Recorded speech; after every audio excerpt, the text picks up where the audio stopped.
You are now tuned into Somewhere in the Middle with Sunni and Mo. Hey, hey, hey, hey. Hey, hey, hey, hey. Hey, Don on the beat. Hey, I got so many ups.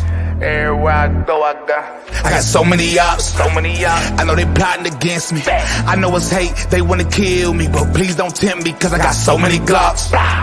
Hey, ain't none of them empty. Jesus said they would hate me too. That's how I know it's envy. I got so many ups. I fucked up. Hey guys, what's up? Welcome to the channel. Sorry, I was supposed to do the intro before the intro, and it's been a minute since we've done this, and I just got excited and hit our old intro, and yeah, so here we are. What's welcome, up, guys? welcome. We surprised you guys, I'm sure, with a Yeah. pop-up. We didn't even popping plan to up. do this. I'm Yeah. not even supposed to be live right now. As you guys can see, I'm not in my normal setup because I have moved She has moved. back in the States. I have to do this like kind of impromptu live in the middle of my living room with my entire house live. So if you hear background noise, it's my family. Don't be like, what's going on? And if it Yeah. gets to be too much, of course I'll mute because this is a very important day. How long have you guys waited for this moment? I feel like this is like the what do you call it? Like the main event. We're finally here and we get to see Kamala Harris and Donald Trump debate. Yeah. It was a perfect intro back into the live stratosphere. Come back and What's host up? a What's debate. up, Liddell? What's up? How you doing? It's a long time Hello, no there, see. Eden, too. What you munching on? Off Tic Tacs. Okay, wait, let's see. Thanks. Wait, let's take a vote. Let's take a vote. Who has got Okay. the best snacks? Okay, so Liddell said he's got his Tic Tacs. Okay, Sunni, what is that? What is that? Microwave popcorn? Okay, this is my snack right here. What's the best one? She Listen, got hummus. I got Bruh. hummus. I have just cut up veggies, some fruit. Yeah, listen, I don't come to play. These debates make me hungry. My body is going to hate me for eating all these vegetables. I'm not like a regular person. My body likes meat, not vegetables, but obviously I can't sit here and chew a steak with you guys. So Listen. Somebody said my new setup is lit. You know, you guys are used to those Twitch people that come on lives in the middle of their living room. I just need the chat to pop in. Wait, the chat needs to just pop in on my screen over here. yeah, Mo, no, I think Mo I think Winch, people are just nosy and they like the fact that they can check out see more a of part what. of my house, right? Yeah, that's probably more what it I is. see. I see what you did there. Mm-hmm. Yes. I don't have celery. I have dill. I don't have dill dip, Judy. I have ranch and hummus. Stop talking about your veggie platter. I want a veggie platter. This veggie pattern, great thing. I made my daughter. I said, "Can you go look in the refrigerator and see if there's some carrots?" Sweetie she's trying to keep up with me. I Anyways, love carrots, man. guys, it's debate night. Woo! I'm so Who's excited. ready? We have been waiting for Oh this. my. It was back and forth. It was like that guy that like you thought liked you, but he did, then he didn't call. It was back and forth. Okay. We didn't know if this was gonna happen. Kamala was being shady with the terms and the rules and all this other stuff. And Yeah. Whoa. Kamala. Sorry, you didn't Camel toe. Kamala was being shady because she was like, I don't like these terms. I don't like the network. Oh, So yeah. they called it off and then they put it back on. And Didn't they then change it from Fox News to ABC? I think so. Okay. Yeah, because he wanted it on Trash. Fox and she didn't want it. Yeah. The trash scared. You scared. Well, But she leader The though. first thing that you ate? Oh, the first thing I ate when I touched down in America? Well, the first thing I ate was a cup of ramen at the airport. That was like the first thing I get my hands on. But when I got to the word? hotel, the first thing I ordered was Panda Express. Panda Express. What you say, Chuck? Panda Express. I was Somebody shout to the Lord. I was kind of let down because you know like those hole in the wall Chinese spots that you go to. Yeah. The fried rice is Oh, just on point. The fried chicken is heck on yeah. point. I didn't get So that experience. you were craving. That's what you were craving was Panda Express. No, but that was like the closest thing to Chinese that I could get. Oh, I see. You're like, oh, I guess in the airport, yeah. In the airport, Yeah, I was yeah. so it was late. We got in late. There was like nothing really open. Everything was closing. Yeah. We didn't have a rental car. We were just taking the shuttle back and forth from the airport. So I got DoorDash. And dude, when I did a DoorDash, I had like so many credits from not using it for 4 years that I Oh, they pretty much stay got there? a free meal. Yeah. Oh, that's nice. That's I nice. got I a didn't free know that. meal. I didn't know that. So Panda Express, guys, it wasn't what it was. I mean, it was Panda and the expressing, but it wasn't like giving what it needed to give. I was so let down. Mm-hmm. Like, man, I don't want Mhm. Chinese. What is this? Liddell, what's been new with you? I haven't talked to you in a minute. What's been new? Oh, nothing much. Just been over here doing what I do, getting it in with the people. And We and over on buying up TikTok low- with it, trying to take buying over. up lots. And we over here killing TikTok. Oh, you're over there on fun. TikTok? Okay. Killing the game. Okay. Suni was talking to somebody today. This was the dumbest. About what? And I mean it respectfully. Uh-huh. He was the dumbest. Why was the he most- dumb? Bro. Oh my word. Oh Jesus. Hold on one second. Let me go ahead and get us live on TikTok. Okay. Now that you Are know we gonna be exactly live on what's going- TikTok? What up, TikTok? Yeah. Give me 1 second, y'all. I got you, babe. Are we live on your TikTok talk too, Suni, or just No, I don't have my screen. I can't. 'Cause oh we'll hear too many conflicting how do you say it? We will be able to hear the TikTok feed as well as our feed. right. And I'm Yeah. trying to limit that. Okay. Yeah, let me see if I'm live. Let Yeah. me make sure. Yeah, I'm live, y'all. We live. Hold on 1 second. Yeah, We're gonna where's expand it. Deontay? While you guys are No, figuring that out, I do expand. want to reiterate that the debate starts shortly, but none of these debates never start on time. Suni's They never watching do. it. Yeah, Suni's I have watching it it up. on her end. Yeah, so she's keeping an eye on that for us.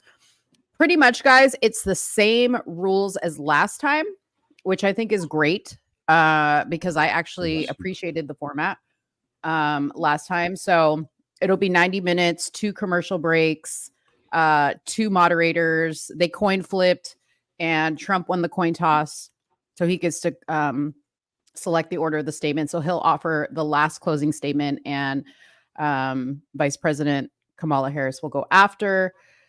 They go into a lot of stuff. There's no notes. Obviously, they just get pen, paper, and water. And She yeah, wanted that's pretty much notes it. too. She wanted notes too. I'm just trash. Yeah. Yeah. I wish we could be privy to like their debate prep. Because I want to know what they've been doing for her. And then I also want to know if Trump got some good coaching from Tulsi. Because y'all know that he brought I was Tulsi. watching Laura Trump and she was giving the like lowdown on how he's going to come out today, if he's going to come out swinging or he is going to remain calm. And she said, what you're going to see is very reminiscent to what you saw with Joe Biden. And I'm like, Okay. I'm here Good. for it because we Good. need you to remain calm, sir. Mhm. Don't fall for the attacks. Don't Right. do it. Oh, Right. I see what's going on. Yeah, we need a balanced amount of pettiness because I'm here for the pettiness, but it needs to be balanced, okay? And it needs to be very calculated pettiness. Like, don't go after her Facts. looks, don't go after her race or her skin color or the fact that she's, Yeah.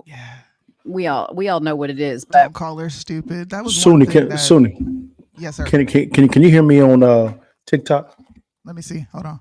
Mhm. I need a good whooping tonight. It sounded so off. yeah. Gonna- No, but you guys, he can. You know what? Like, if you guys watch the Candace Owens Rabbi Shmuley debate that was on Oh Piers my Morgan, God. that That was was the an- best debate. that was an excellent example of how Trump needs to handle this debate tonight. Candace allowed Rabbi Shmuley to do a lot. Well, he didn't allow her to talk, but she just let him go. Okay. and he sunk his own ship. So, you know, we all know Kamala likes to ramble. Okay, word salad. Yeah, she does. So Trump does not have to do much. Like people were asking, like, oh, you know, we heard that she got leaked the questions. I'm not worried about that. Trump is ready all the time. I mean, all we have to do is honestly look at her pre-recorded interview. You know, I'm pretty sure she was given those questions beforehand, and even during that pre-recorded interview, she struggled. It was pretty honestly. I personally do not like her. I don't like her character. I don't like the way she talks. She just comes off as a very like disingenuous person, right? Yeah. But it was kind of sad watching her struggle to be able to answer those not even difficult questions, especially he brought out, I'm jealous. So he brought out this. What? So celebrating? You getting ready, huh? Let me go ahead and pop this up real fast. This is only for a special occasion now. Okay. This afternoon, y'all. There was a man that thought he was smart. He was a liberal. And shout out to all the liberals in the chat, whether it be on TikTok or YouTube, whatever you own, baby, what it do, how you feeling, what it is, what it was.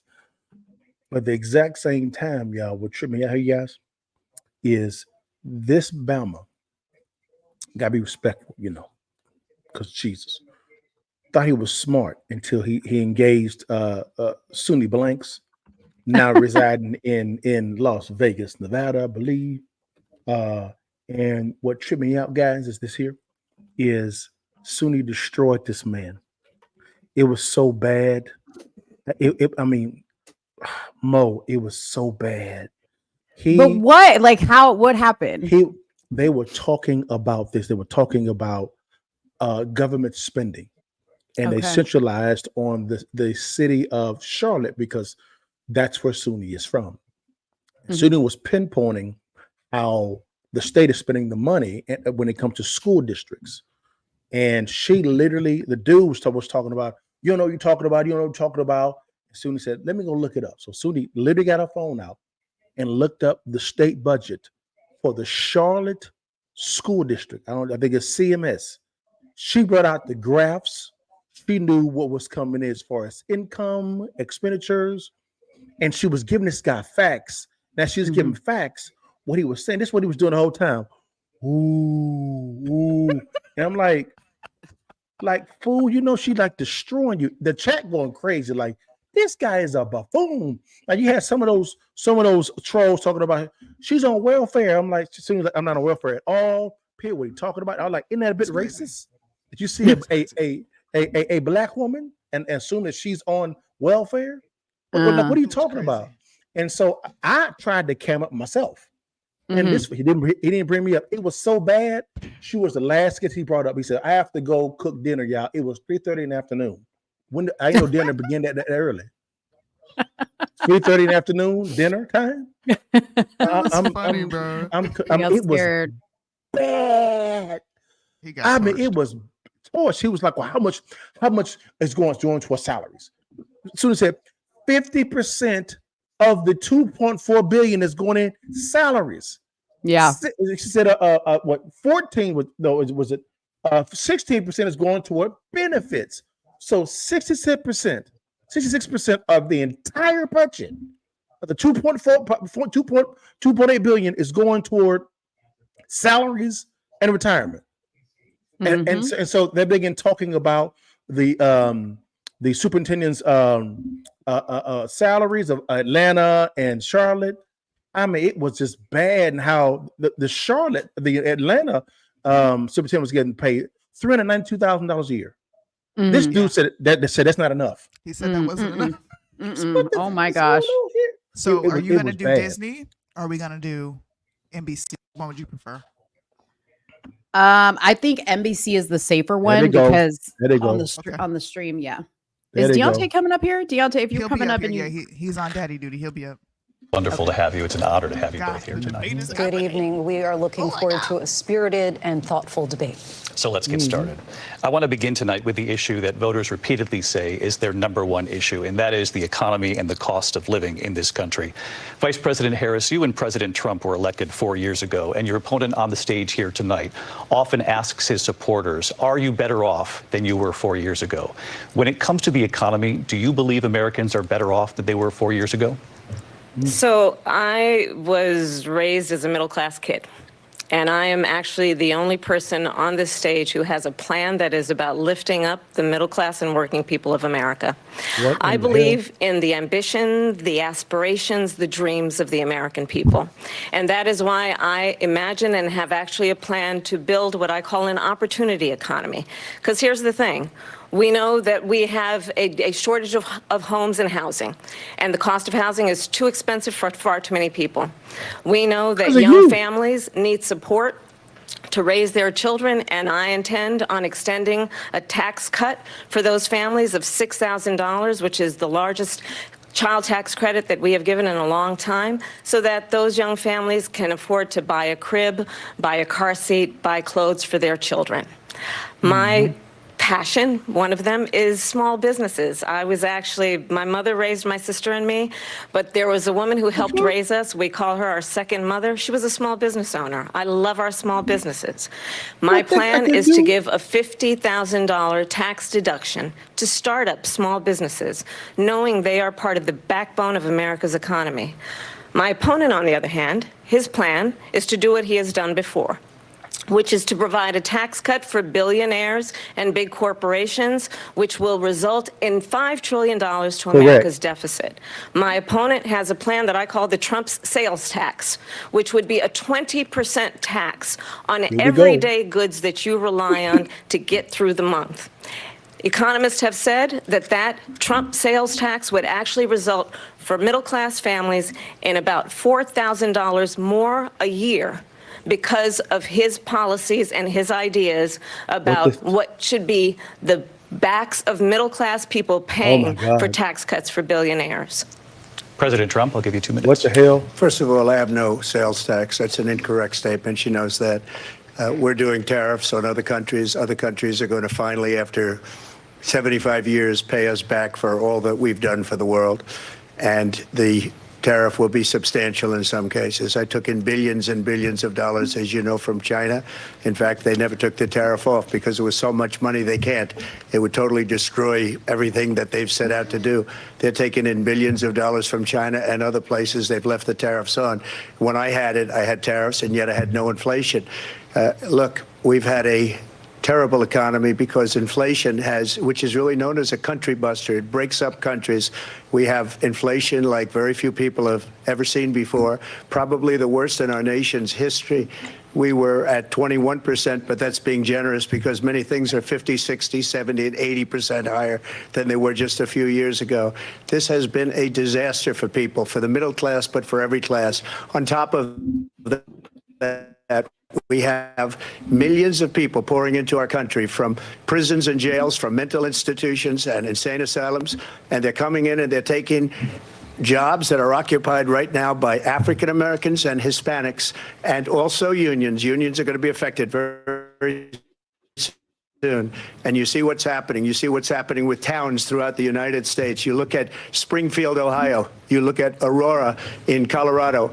They are taking over the towns. They're taking over buildings. They're going in violently. These are the people that she and Biden led into our country, and they're destroying our country. They're dangerous. They're at the highest level of criminality, and we have to get them out. We have to get them out fast. I created one of the greatest economies in the history of our country.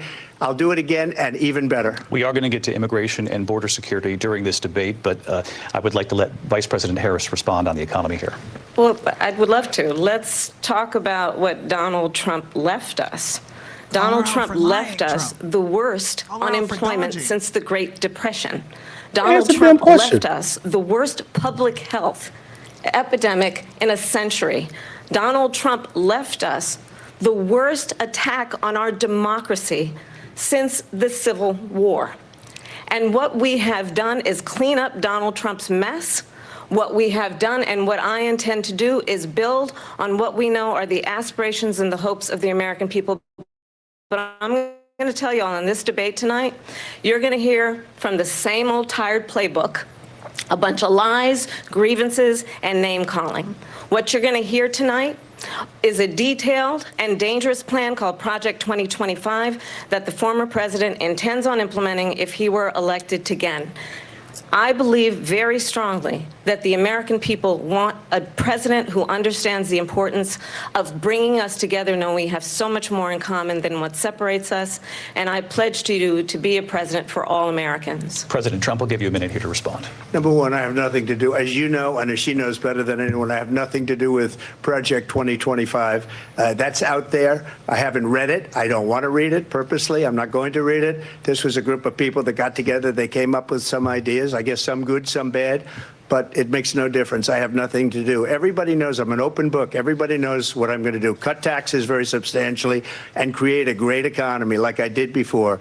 We had the greatest economy. We got hit with a pandemic, and the pandemic was not since 1917, where 100 million people died. Has there been anything like it? We did a phenomenal job with the pandemic. We handed them over a country where the economy and where the stock market was higher than it was before the pandemic came in. Nobody's ever seen anything like it. We made ventilators for the entire world. We got gowns, we got masks, we did things that nobody thought possible. And people give me credit for rebuilding the military. They give me credit for a lot of things, but not enough credit for the great job we did with the pandemic. But the only jobs they got were bounce back jobs. These were jobs bounced back, and it bounced back and it went to their benefit. But I was the one that created them. They know it, and so does everybody else. Vice President Harris, I'll let you respond. So Donald Trump has no plan for you. And when you look at his economic plan, it's all about tax breaks for the richest people. I am offering what I describe as an opportunity economy, and the best economists in our country, if not the world, have reviewed our relative plans for the future of America. What Goldman Sachs has said is that Donald Trump's plan would make the economy worse. Mine would strengthen the economy. What the Wharton School has said is Donald Trump's plan would actually explode the deficit. 16 Nobel laureates have described his economic plan as something that would increase inflation and by the middle of next year would invite a recession. You just have to look at where we are and where we stand on the issues. And I'd invite you to know that Donald Trump actually has no plan for you because he is more interested in defending himself than he is in looking out for you. That's just a soundbite. They gave her that to say.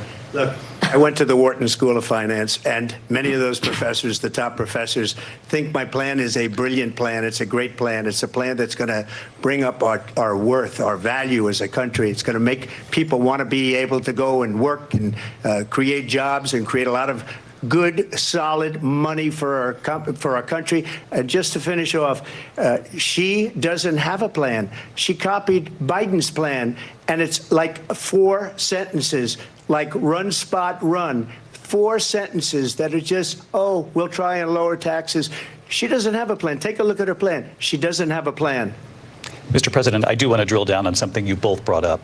The Vice President brought up your tariffs. You responded, and let's drill down on this, because your plan is what she calls is essentially a national sales tax. Your proposal calls for tariffs, as you pointed out here, on foreign imports across the board. You recently said that you might double your plan, imposing tariffs up to 20% on goods coming into this country. As you know, many economists say that with tariffs at that level, costs are then passed on to the consumer. Vice President Harris has argued it'll mean higher prices on gas, food, clothing, medication, arguing it costs the typical family nearly $4,000 a year. Do you believe Americans can afford higher prices because of tariffs? They're not going to have higher prices. What's going to have, and who's going to have higher prices, is China and all of the countries that have been ripping us off for years. I was the only president ever. China was paying us hundreds of billions of dollars, and so were other countries. And, you know, if she doesn't like them, they should have gone out and they should have immediately cut the tariffs. But those tariffs are there 3.5 years now under their administration. We are going to take in billions of dollars, hundreds of billions of dollars.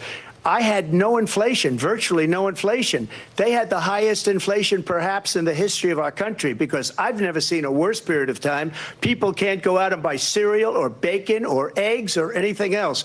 The people of our country are absolutely dying with what they've done. They've destroyed the economy. And all you have to do is look at a poll. The polls say 80 and 85 and even 90% that the Trump economy was great, that their economy was terrible. Vice President Harris, I do want to ask for your response. And you heard what the president said there, because the Biden administration did keep a number of the Trump tariffs in place. So how do you respond?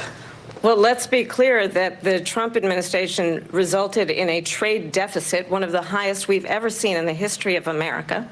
He invited trade wars. You want to talk about his deal with China? What he ended up doing is, under Donald Trump's presidency, he ended up selling American chips to China to help them improve and modernize their military, basically sold us out, when a policy about China should be in making sure the United States of America wins the competition for the 21st century, which means focusing on the details of what that requires, focusing on relationships with our allies, focusing on investing in American-based technology so that we win the race on AI, on quantum computing, focusing on what we need to do to support America's workforce so that we don't end up having on the short end of the stick in terms of workers' rights. But what Donald Trump did, let's talk about this, with COVID, is he actually thanked President Xi for what he did during COVID. Look at his tweet.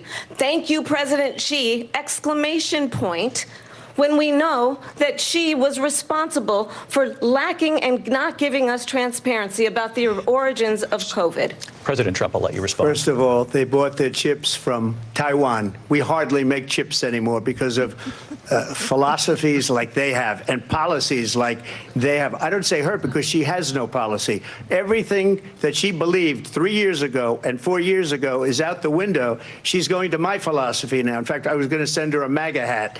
She's gone to my philosophy. But if she ever got elected, she'd change it. And it will be the end of our country. She's a Marxist. Everybody knows she's a Marxist. Her father's a Marxist professor in economics, and he taught her well. But when you look at what she's done to our country, and when you look at these millions and millions of people that are pouring into our country monthly, where it's, I believe, 21 million people, not the 15 that people say, and I think it's a lot higher than the 21. That's bigger than New York State pouring in. And just look at what they're doing to our country. They're criminals. Many of these people coming in are criminals. And that's bad for our economy, too. You know, you mentioned before, we'll talk about immigration later. Well, bad immigration is the worst thing that can happen to our economy. They have, and she has, destroyed our country with policy that's insane. Almost policy that you'd say they have to hate our country. President Trump, thank you. Linsey? I want to turn to the issue of abortion. President Trump, you've often touted that you were able to kill Roe v. Wade. Last year, you said that you were proud to be the most pro-life president in American history.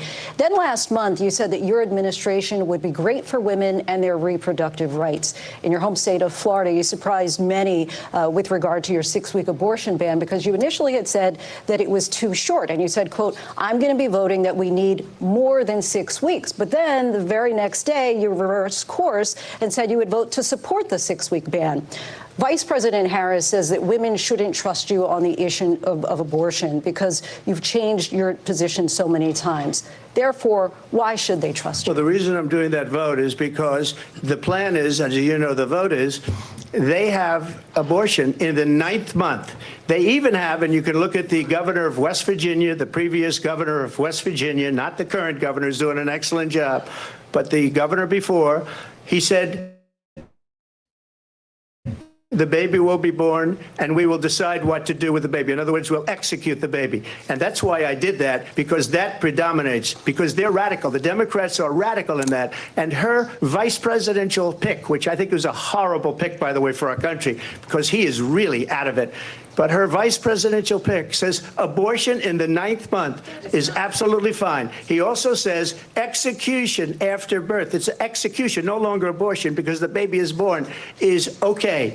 And that's not okay with me, hence the vote. But what I did is something for 52 years they've been trying to get Roe v. Wade into the states. And through the genius and heart and strength of 6 Supreme Court justices, we were able to do that. Now, I believe in the exceptions for rape, incest, and life of the mother. I believe strongly in it. Ronald Reagan did also. 85% of Republicans do. Exceptions. Very important. But we were able to get it, and now states are voting on it. And for the first time, you're going to see, look, this is an issue that's torn our country apart for 52 years. Every legal scholar, every Democrat, every Republican, liberal, conservative, they all wanted this issue to be brought back to the states where the people could vote. And that's what happened. Now, Ohio, the vote was somewhat liberal. Kansas, the vote was somewhat liberal, much more liberal than people would have thought. But each individual state is voting. It's the vote of the people now. It's not tied up in the federal government. I did a great service in doing it. It took courage to do it. And the Supreme Court had great courage in doing it. And I give tremendous credit to those 6 justices. There is no state in this country where it is legal to kill a baby after it's born. Madam Vice President, I want to get your response to President Trump. Well, as I said, you're going to hear a bunch of lies, and that's not actually a surprising fact. Let's understand how we got here. Donald Trump hand-selected 3 members of the United States Supreme Court with the intention that they would undo the protections of Roe v. Wade.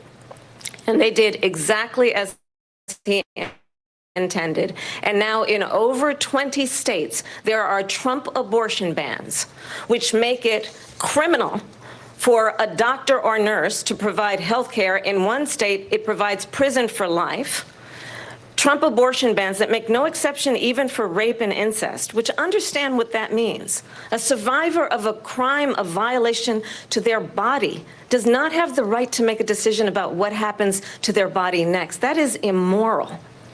And one does not have to abandon their faith or deeply held beliefs to agree. The government, and Donald Trump certainly, should not be telling a woman what to do with her body. I have talked with women around our country. You want to talk about this is what people wanted? Pregnant women who want to carry a pregnancy to term, suffering from a miscarriage, being denied care in an emergency room because the healthcare providers are afraid they might go to jail, and she's bleeding out in a car in the parking lot. She didn't want that. Her husband didn't want that. A 12 or 13-year-old survivor of incest being forced to carry a pregnancy to term. They don't want that. And I pledge to you, when Congress passes a bill to put back in place the protections of Roe v. Wade, as President of the United States, I will proudly sign it into law. But understand, if Donald Trump were to be reelected, he will sign a national abortion ban. Understand, in his Project 2025, there would be a national abortion, a monitor that would be monitoring your pregnancies, your miscarriages. I think the American people believe that certain freedoms, in particular the freedom to make decisions about one's own body, should not be made by the government. Thank you, Vice President Harris. Well, there she goes again. It's a lie. I'm not signing a ban, and there's no reason to sign a ban, because we've gotten what everybody wanted. Democrats, Republicans, and everybody else, and every legal scholar wanted it to be brought back into the states, and the states are voting.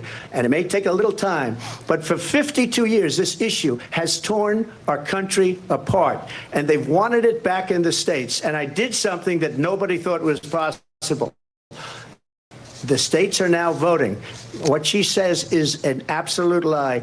And as far as the abortion ban, no, I'm not in favor of abortion ban, but it doesn't matter, because this issue has now been taken over by the states. Would you veto a national abortion ban if it came to your desk? Well, I won't have to, because again, 2 things. Number one, she said she'll go back to Congress. She'll never get the vote. It's impossible for her to get the vote, especially now with the 50-50, essentially 50-50 in both Senate and the House. She's not going to get the vote. She can't get the vote. She won't even come close to it. So it's just talk. You know what it reminds me of? When they said they're going to get student loans terminated, and it ended up being a total catastrophe.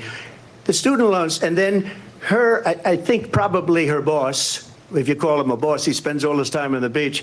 But look, her boss went out and said, we'll do it again. We'll do it a different way. And he went out, got rejected again by the Supreme Court. So all these students got taunted with this whole thing about this whole idea, and how unfair that would have been. Part of the reason they lost to the millions and millions of people that had to pay off their student loans. They didn't get it for free. But they were saying it's the same way that they talked about that they talk about abortion. But if I could just get a yes or no, because your running mate, J.D. Vance, has said that you would veto it if it did come to your desk. Well, I didn't discuss it with J.D. In all fairness, J.D., and I don't mind if he has a certain view, but I think he was speaking for me, but I really didn't. Look, we don't have to discuss it because she'd never be able to get it, just like she couldn't get student loans. They couldn't get student loans. They didn't even come close to getting student loans. They taunted young people and a lot of other people that had loans. They can never get this approved. So it doesn't matter what she says about going to Congress. Well, wonderful. Let's go to Congress, do it. But the fact is that for years they wanted to get it out of Congress and out of the federal government. And we did something that everybody said couldn't be done. And now you have a vote of the people on abortion. Vice President Harris, I want to give you your time to respond, but I do want to ask, would you support any restrictions on a woman's right to an abortion? I absolutely support reinstating the protections of Roe v. Wade. And as you rightly mentioned, nowhere in America is a woman carrying a pregnancy to term and asking for an abortion. That is not happening. It's insulting to the women of America. And understand what has been happening under Donald Trump's abortion bans. Couples who pray and dream of having a family are being denied IVF treatments. What is happening in our country? Working people, working women who are working 1 or 2 jobs, who can barely afford childcare as it is, have to travel to another state to get on a plane sitting next to strangers to go and get the health care she needs, barely can afford to do it. And what you are putting her through is unconscionable. And the people of America have not, the majority of Americans believe in a woman's right to make decisions about her own body. And that is why in every state where this issue has been on the ballot, in red and blue states both, the people of America have voted for freedom. Vice President Harris, excuse me, I have to respond. Another lie. It's another lie. I have been a leader on IVF, which is fertilization. The IVF, I have been a leader.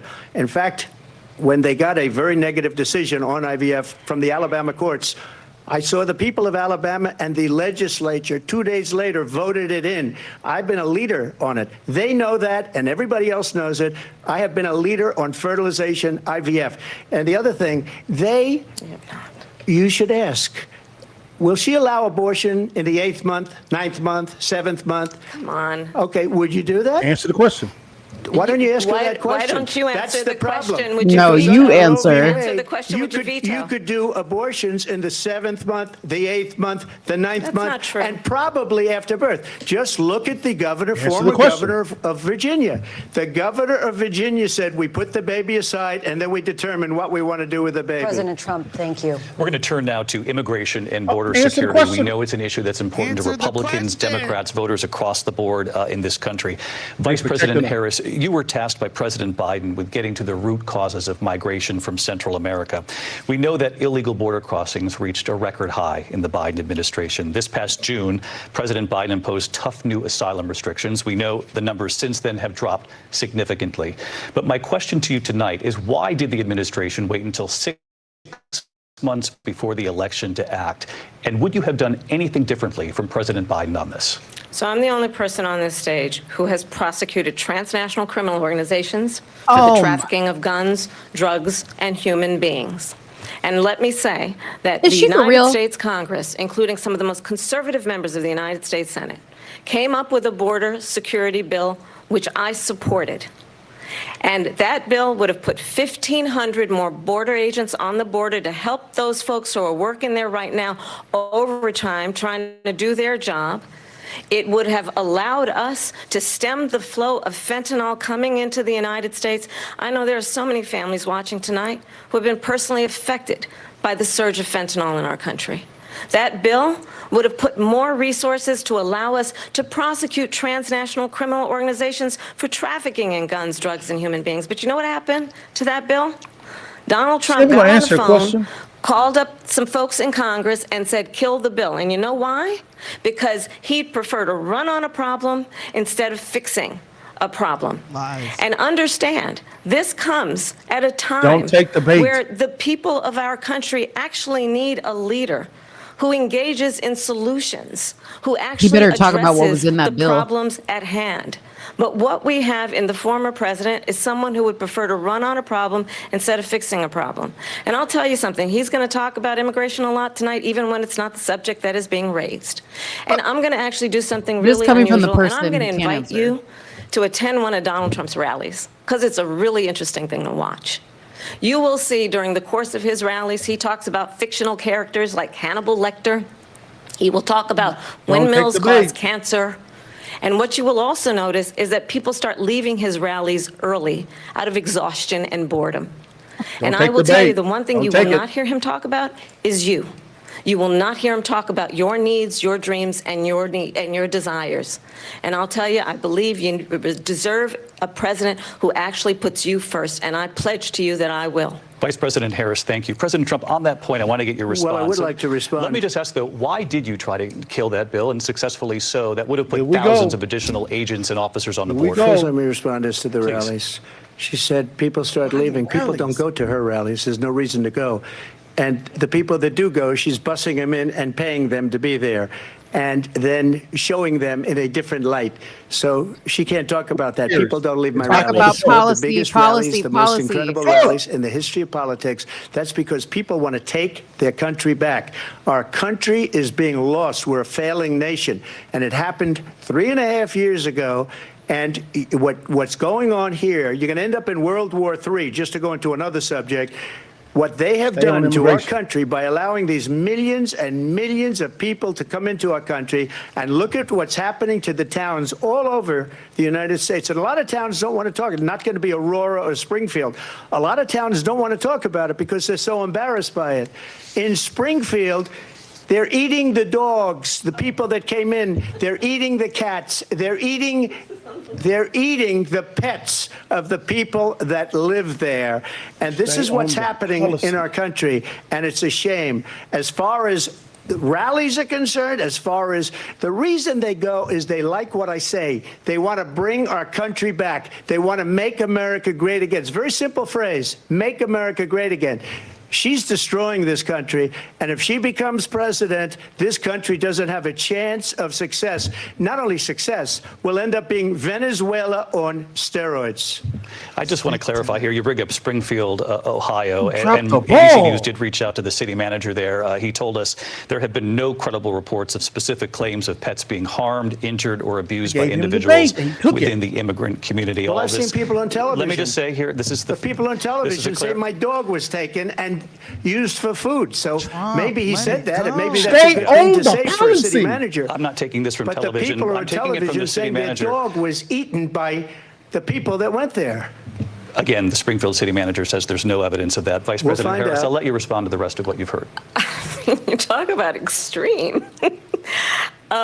You know, this is, I think, one of the reasons why in this election, I actually have the endorsement of 200 Republicans who have formally worked with President Bush, Mitt Romney, and John McCain, including the endorsement of former Vice President Dick Cheney and Congress member Liz Cheney. And if you want to really know the inside track on who the former president is, if he didn't make it clear already, just ask people who have worked with him. His former chief of staff, a four-star general, has said he has contempt for the Constitution of the United States. His former national security advisor has said he is dangerous and unfit. His former secretary of defense has said the nation, the republic, would never survive another Trump term. And when we listen to this kind of rhetoric, when the issues that affect the American people are not being addressed, I think the choice is clear in this election. President Trump, I'll give you a quick minute to respond here. Thank you, because when I hear that, see, I'm a different kind of a person. I fired most of those people, not so graciously. They did bad things or a bad job, I fired them. They never fired one person. They didn't fire anybody having to do with Afghanistan and the Taliban and the 13 people who's were just killed, viciously and violently killed. And I got to know the parents and the family. They didn't fire. They should have fired all those generals, all those top people, because that was one of the most incompetently handled situations anybody has ever seen. So when somebody does a bad job, I fire him. And you take a guy like Esper. He was no good. I fired him. So he writes a book. Another one writes a book. Because with me, they can write books. With nobody else can they. But they have done such a poor job, and they never fire anybody. Look at the economy. Look at the inflation. They didn't fire any of their economists. They have the same people. That's a good way not to have books written about you. But just to finish, I got more votes than any Republican in history by far. In fact, I got more votes than any president, sitting president in history by far. Let me continue on immigration. It was what you wanted to talk about earlier, so let's get back to your deportation proposal that the vice president has reacted to as well. President Trump, you call this the largest domestic deportation operation in the history of our country. You say you would use the National Guard. You say if things get out of control, you'd have no problem using the U.S. military. Police, yes. You also said you would use local police. How would you deport 11 million undocumented immigrants? I know you believe that number is much higher. Take us through this. What does this look like? Will authorities be going door to door in this country? Yeah, it is much higher because of them. They allowed criminals, many millions of criminals. They allowed terrorists. They allowed common street criminals. They allowed people to come in, drug dealers, to come into our country, and they're now in the United States and told by their countries like Venezuela, don't ever come back or we're going to kill you. Do you know that crime in Venezuela and crime in countries all over the world is way down? You know why? Because they've taken their criminals off the street and they've given them to her to put into our country. And this will be one of the greatest mistakes in history for them to allow. And I think they probably did it because they think they're going to get votes, but it's not worth it because they're destroying the fabric of our country by what they've done. There's never been anything done like this at all. They've destroyed the fabric of our country. Millions of people let in. And all over the world, crime is down. All over the world except here. Crime here is up and through the roof, despite their fraudulent statements that they made. Crime in this country is through the roof. And we have a new form of crime. It's called migrant crime. And it's happening at levels that nobody thought possible. President Trump, as you know, the FBI says overall violent crime is actually coming down in this country. But Vice President Harris, the FBI they were defrauding statements. They didn't include the worst cities. They didn't include the cities with the worst crime. It was a fraud. Just like their number of 818,000 jobs that they said they created turned out to be a fraud. President Trump, thank you. I'll let you respond, Vice President Harris. Well, I think this is so rich coming from someone who has been prosecuted for national security crimes, economic crimes, election interference, has been found liable for sexual assault, and his next big court appearance is in November at his own criminal sentencing. And let's be clear where each person stands on the issue of what is important about respect for the rule of law and respect for law enforcement. The former vice president called for defunding federal law enforcement, 45,000 agents, get this, on the day after he was arraigned on 34 felony counts. So let's talk about what is important in this race. It is important that we move forward, that we turn the page on this same old tired rhetoric and address the needs of the American people, address what we need to do about the housing shortage, which I have a plan for, address what we must do to support our small businesses, address bringing down the price of groceries. But frankly, the American people are exhausted with this same old tired playbook. Vice President Harris, thank you. Excuse me. Every one of those cases was started by them against their political opponent. And I'm winning most of them and I will win the rest on appeal. And you saw that with the decision that came down just recently from the Supreme Court. I'm winning most of them. But those are cases, it's called weaponization. Never happened in this country. They weaponized the Justice Department. Every one of those cases was involved with the DOJ, from Atlanta and Fani Willis to the Attorney General of New York and the DA in New York. Every one of those cases. And then they say, oh, he's a criminal. They're the ones that made them go after me. By the way, Joe Biden was found essentially guilty on the documents case. Now, what happened in my documents case? They said, oh, that's the toughest of them all. A complete and total victory. 2 months ago, it was thrown out. It's weaponization, and they used it, and it's never happened in this country. They used it to try and win an election. They're fake cases. President Trump, thank you. A really quick response here, Vice President Harris, on this notion of weaponization of the Justice Department. Well, let's talk about extreme and understand the context in which this election in 2024 is taking place. The United States Supreme Court recently ruled that the former president would essentially be immune from any misconduct if he were to enter the White House again. Understand, this is someone who has openly said he would terminate, I'm quoting, terminate the Constitution of the United States, that he would weaponize the Department of Justice against his political enemies. Someone who has openly expressed disdain for members of our military. Understand what it would mean if Donald Trump were back in the White House with no guardrails. Because certainly we know now the court won't stop him. We know J.D. Vance is not going to stop him. It's up to the American people Vice President to stop Harris. him. Thank you. Linsey? Vice President Harris, in your last run for Shut president. up, shut up, Trump.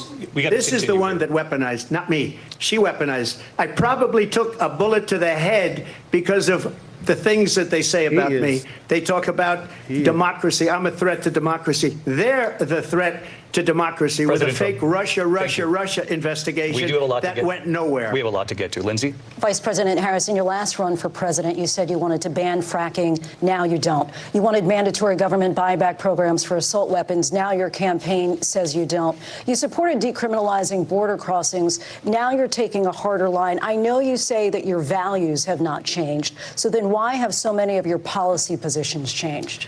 So my values have not changed, and I'm going to discuss every one of at least every point that you've made. But in particular, let's talk about fracking, because we're here in Pennsylvania. I made that very clear in 2020. I will not ban fracking. I have not banned fracking as Vice President of the United States. And in fact, I was the tie-breaking vote on the Inflation Reduction Act, which opened new leases for fracking. My position is that we have got to invest in diverse sources of energy so we reduce our reliance on foreign oil. We have had the largest increase in domestic oil production in history because of an approach that recognizes that we cannot over-rely on foreign oil. As it relates to my values, let me tell you, I grew up a middle-class kid raised by a hardworking mother who worked and saved and was able to buy our first home when I was a teenager. The values I bring to the importance of home ownership, knowing not everybody got handed $400 million on a silver platter and then filed bankruptcy 6 times, is a value that I bring to my work to say we are going to work with the private sector and home builders to increase 3 million homes, increase by 3 million homes by the end of my first term. My work that is related to having a friend when I was in high school who was sexually assaulted by her stepfather. And my focus then on protecting women and children from violent crime is based on a value that is deeply grounded in the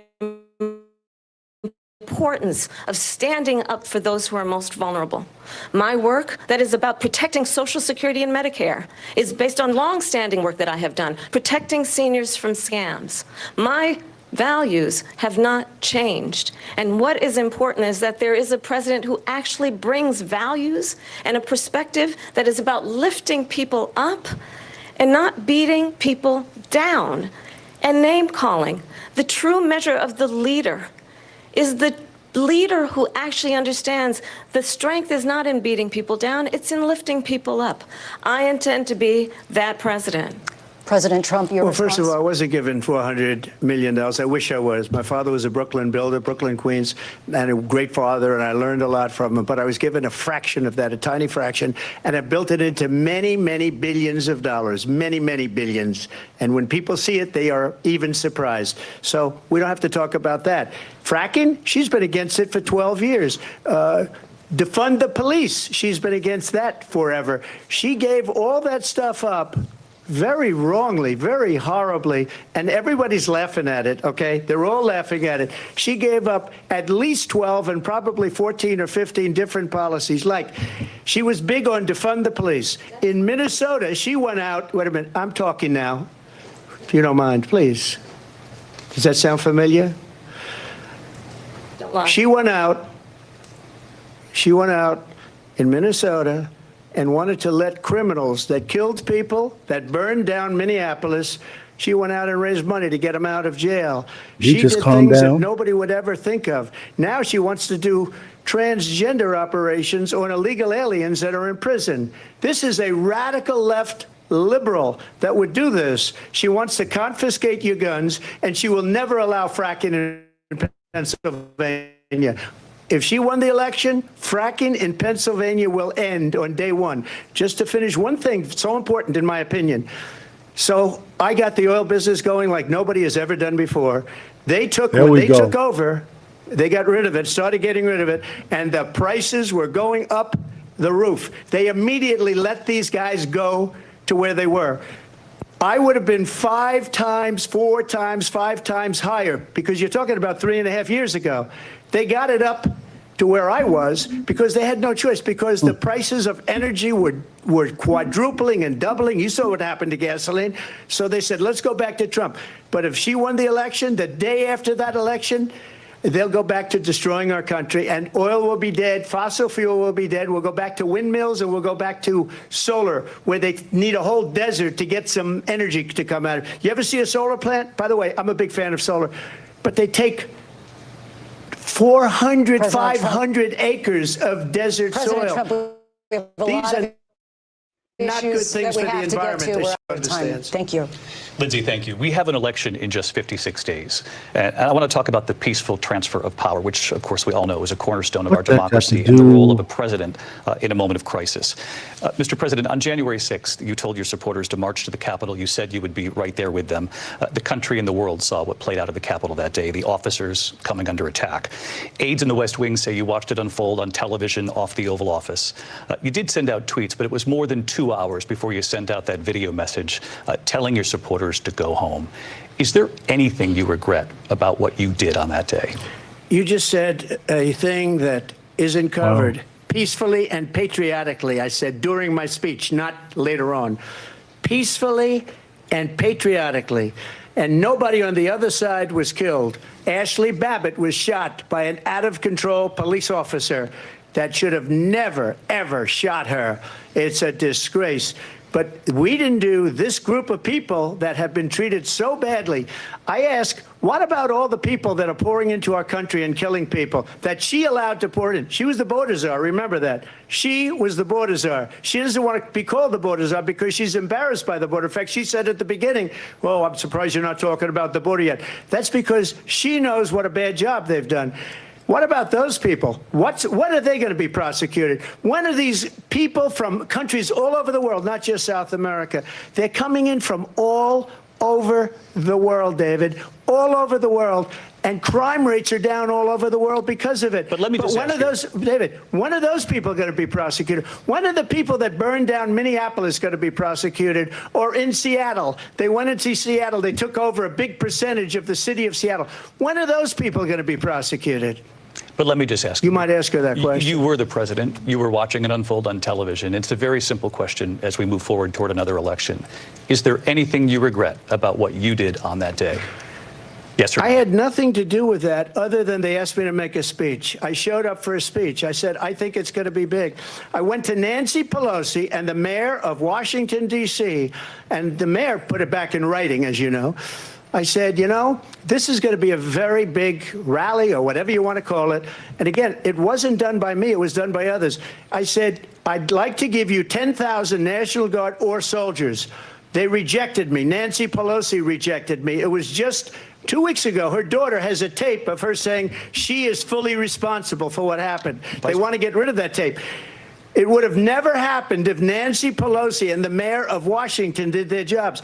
I wasn't responsible for security. Nancy Pelosi was responsible. She didn't do her job. The question was about you as president, not about former Speaker Pelosi, but I do want Vice President Harris to respond here. I was at the Capitol on January 6th. I was the vice president-elect. I was also an acting senator. I was there. And on that day, the President of the United States incited a violent mob to attack our nation's capital, to desecrate our nation's capital. On that day, 140 law enforcement officers were injured, and some died. And understand, the former president has been indicted and impeached for exactly that reason. But this is not an isolated situation. Let's remember Charlottesville, where there was a mob of people carrying tiki torches, spewing anti-Semitic hate. And what did the president then at the time say? There were fine people on each side. Let's remember that when it came to the Proud Boys, a militia, the president said, the former president said, stand back and stand by. So for everyone watching who remembers what January 6th was, I say, we don't have to go back. Let's not go back. We're not going back. It's time to turn the page. And if that was a bridge too far for you, well, there is a place in our campaign for you to stand for country, to stand for our democracy, to stand for rule of law, and to end the chaos, and to end the approach that is about attacking the foundations of our democracy because you don't like the outcome. And be clear on that point. Donald Trump, the candidate, has said in this election there will be a bloodbath if this and the outcome of this election is not to his liking. Let's turn the page on this. Let's not go back. Let's chart a course for the future and not go backwards to the past. Let me just follow up here. It was a different term, and it was a term that related to energy because they've destroyed our energy business. That was where bloodbath was. Also, on Charlottesville, that story has been, as you would say, debunked. Laura Ingraham, Sean Hannity, Jesse, all of these people, they covered it. If they go an extra sentence, they will see it was perfect. It was debunked in almost every newspaper. But they still bring it up, just like they bring 2025 up. They bring all of this stuff up. I ask you this. You talk about the Capitol. Why are we allowing these millions of people to come through on the southern border? How come she's not doing anything? And I'll tell you what I would do, and I would be very proud to do it. I would say we would both leave this debate right now. I'd like to see her go down to Washington, D.C. during this debate because we're wasting a lot of time. Go down to, because she's been so bad, it's so ridiculous. Go down to Washington, D.C. and let her sign a bill to close up the border because they have the right to do it. They don't need bills. They have the right to do it. The President of the United States, you'll get him out of bed. You'll wake him up at 4 o'clock in the afternoon. You'll say, come on down to the office. Let's sign a bill. If he signs a bill that the border is closed, all he has to do is say it to the Border Patrol, who are phenomenal. If they do that, the border is closed. Those people are killing many people, unlike J6. We talked immigration here tonight. I do want to focus on this next issue to both of you because it really brings us this into focus, truth in these times that we're living in. Mr. President, for 3.5 years after you lost the 2020 election, you repeatedly falsely claimed that you won, many times saying you won in a landslide. In the past couple of weeks leading up to this debate, you have said, quote, you lost by a whisker, that you, quote, didn't quite make it, that you came up a little bit short. Are you now acknowledging that you lost in 2020? No, I don't acknowledge that at all. But I said that sarcastically. You know that. It was said, oh, we lost by a whisker. That was said sarcastically. Look, there's so much proof. All you have to do is look at it. And they should have sent it back to the legislatures for approval. I got almost 75 million votes, the most votes any sitting president has ever gotten. I was told if I got 63, which was what I got in 2016, you can't be beaten. The election, people should never be thinking about an election as fraudulent. We need two things. We need walls.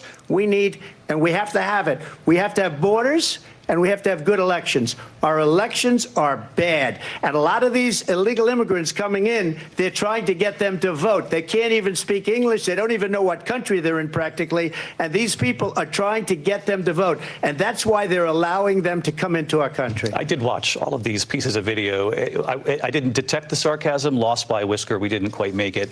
And we should just point out here as clarification, and you know this, you and your allies, 60 cases in front of many judges, many of them Republican. No judge looked at it. And said they said we didn't have standing. That's the other thing. They said we didn't have standing, a technicality. Can you imagine a system where a person in an election doesn't have standing? The president of the United States doesn't have standing. That's how we lost. If you look at the facts, and I'd love to have you'll do a special on it. I'll show you Georgia, and I'll show you Wisconsin, and I'll show you Pennsylvania, and I'll show you.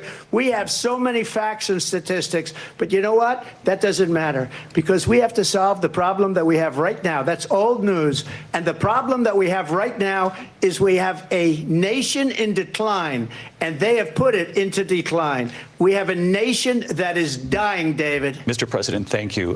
Vice President Harris, you heard the president there tonight. He said he didn't say that he lost by a whisker. So he still believes he did not lose the election that was won by President Biden and yourself.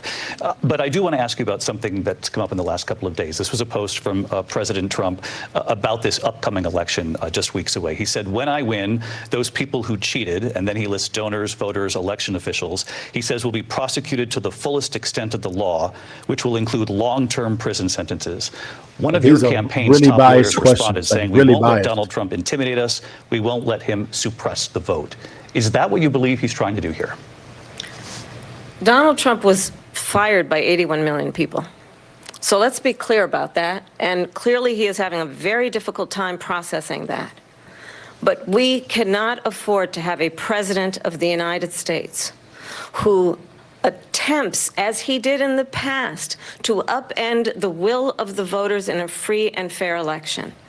And I'm going to tell you that I have traveled the world as Vice President of the United States, and world leaders are laughing at Donald Trump. I have talked with military leaders, some of whom worked with you, and they say you're a disgrace. And when you then talk in this way in a presidential debate and deny what over and over again are court cases you have lost because you did, in fact, lose that election, it leads one to believe that perhaps we do not have in the candidate to my right the temperament or the ability to not be confused about fact. That's deeply troubling, and the American people deserve better. I'll give you 1 minute to respond, Mr. President. Let me just say about world leaders. Viktor Orban, one of the most respected men, they call him a strong man. He's a tough person, smart. Prime Minister of Hungary. They said, why is the whole world blowing up? 3 years ago it wasn't. Why is it blowing up? He said, because you need Trump back as president. They were afraid of him. China was afraid, and I don't like to use the word afraid, but I'm just quoting him. China was afraid of him. North Korea was afraid of him. Look at what's going on with North Korea, by the way. He said Russia was afraid of him. I ended the Nord Stream 2 pipeline, and Biden put it back on day one, but he ended the XL pipeline. The XL pipeline in our country, he ended that, but he let the Russians build a pipeline going all over Europe and heading into Germany, the biggest pipeline in the world. Look, Viktor Orban said it. He said the most respected, most feared person is Donald Trump. We had no problems when Trump was president, but when this weak, pathetic man that you saw at a debate just a few months ago, that if he weren't in that debate, he'd be running instead of her. She got no votes. He got 14 million votes. What you did, you talk about a threat to democracy. He got 14 million votes, and they threw him out of office. And you know what? I'll give you a little secret. He hates her. He can't stand her. But he got 14 million votes. They threw him out. She got 0 votes. And when she ran, she was the first one to leave because she failed. And now she's running. I don't understand it, but I'm okay with it because your time is I think we're going to do very well. We've got a lot more to get to. Turning now to the Israel. Israel-Hamas war and the hostages who are still being held, Americans among them. Vice President Harris, in December, you said, quote, Israel has a right to defend itself, but you added, quote, it matters how, saying international humanitarian law must be respected. Israel must do more to protect innocent civilians. You said that 9 months ago. Now an estimated 40,000 Palestinians are dead. Nearly 100 hostages remain. Just last week, Prime Minister Benjamin Netanyahu said there's not a deal in the making. President Biden has not been able to break through the stalemate. How would you do it? Well, let's understand how we got here. On October 7, Hamas, a terrorist organization, slaughtered 1,200 Israelis, many of them young people who were simply attending a concert. Women were horribly raped. And so absolutely, I said then, I say now, Israel has a right to defend itself. We would. And how it does so matters, because it is also true far too many innocent Palestinians have been killed, children, mothers. What we know is that this war must end. It must end immediately, and the way it will end is we need a ceasefire deal and we need the hostages out. And so we will continue to work around the clock on that. Work around the clock, also understanding that we must chart a course for a two-state solution. And in that solution, there must be security for the Israeli people and Israel, and in equal measure for the Palestinians. But the one thing I will assure you always, I will always give Israel the ability to defend itself, in particular as it relates to Iran and any threat that Iran and its proxies pose to Israel. But we must have a two-state solution where we can rebuild Gaza, where the Palestinians have security, self-determination, and the dignity they so rightly deserve. President Trump, how would you negotiate with Netanyahu and also Hamas in order to get the hostages out and prevent the killing of more innocent civilians in Gaza? If I were president, it would have never started. If I were president, Russia would have never, ever, I know Putin very well, he would have never, and there was no threat of it either, by the way, for 4 years, have gone into Ukraine and killed millions of people when you add it up, far worse than people understand what's going on over there. But when she mentions about Israel, all of a sudden, she hates Israel. She wouldn't even meet with Netanyahu when he went to Congress to make a very important speech. She refused to be there because she was at a sorority party of hers. She wanted to go to the sorority party. She hates Israel. If she's president, I believe that Israel will not exist within 2 years from now. And I've been pretty good at predictions, and I hope I'm wrong about that one.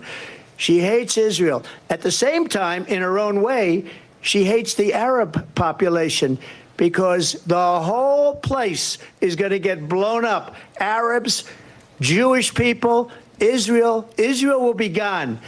It would have never happened. Iran was broke under Donald Trump.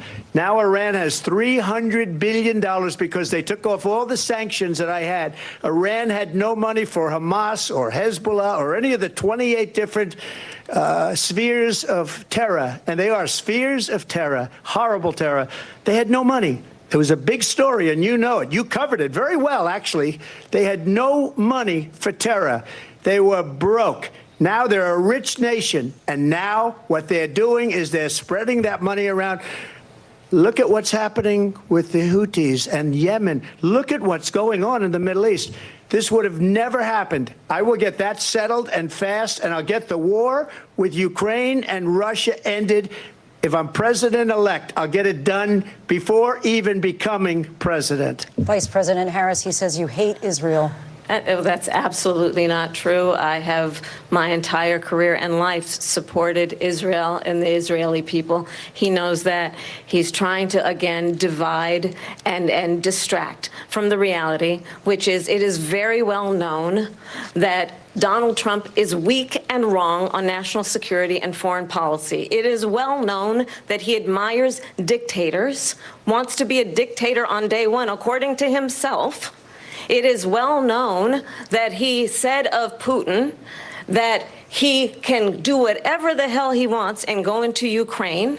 It is well known that he said when Russia went into Ukraine, it was brilliant. It is well known he exchanged love letters with Kim Jong-un, and it is absolutely well known that these dictators and autocrats are rooting for you to be president again because they're so clear they can manipulate you with flattery and favors. And that is why so many military leaders who you have worked with have told me you are a disgrace. That is why we understand that we have to have a president who is not consistently weak and wrong on national security, including the importance of upholding and respecting in highest regard our military. Vice President Harris, thank you. They're the ones, and she's the one that caused it, that's weak on national security by allowing every nation last month for the year, 168 different countries sending people into our country. Their crime rates are way down. Putin endorsed her last week, said, I hope she wins. And I think he meant it, because what he's gotten away with is absolutely incredible. It wouldn't have happened with me. The leaders of other countries think that they're weak and incompetent, and they are. They're grossly incompetent. And I just ask one question. Why does Biden go in and kill the Keystone Pipeline and approve the single biggest deal that Russia's ever made, Nord Stream 2, the biggest pipeline anywhere in the world going to Germany and all over Europe? Because they're weak and they're ineffective. And Biden, by the way, President gets paid Trump, a lot of money. Thank you. We have a lot of issues to get to. We'll be right back with much more of this historic ABC News presidential debate from the National Constitution Center right here in Philadelphia. Back in a moment.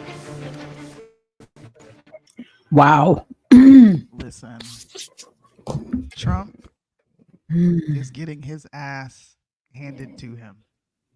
He's definitely not the one handing it. Us for damn sure. She is whooping his ass.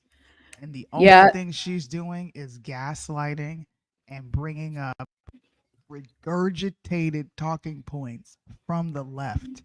And he is taking the bait every time she does it. He has redirected a total of 2 times this. What has it been? 45, 30 minutes? The first 30 minutes of this debate?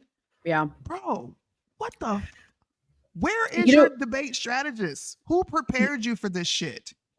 You know what made me mad is when they were talking about the border. Bad, bro.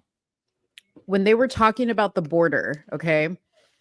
He did not, and she said, oh, him and his people, they shot down the border bill that we proposed.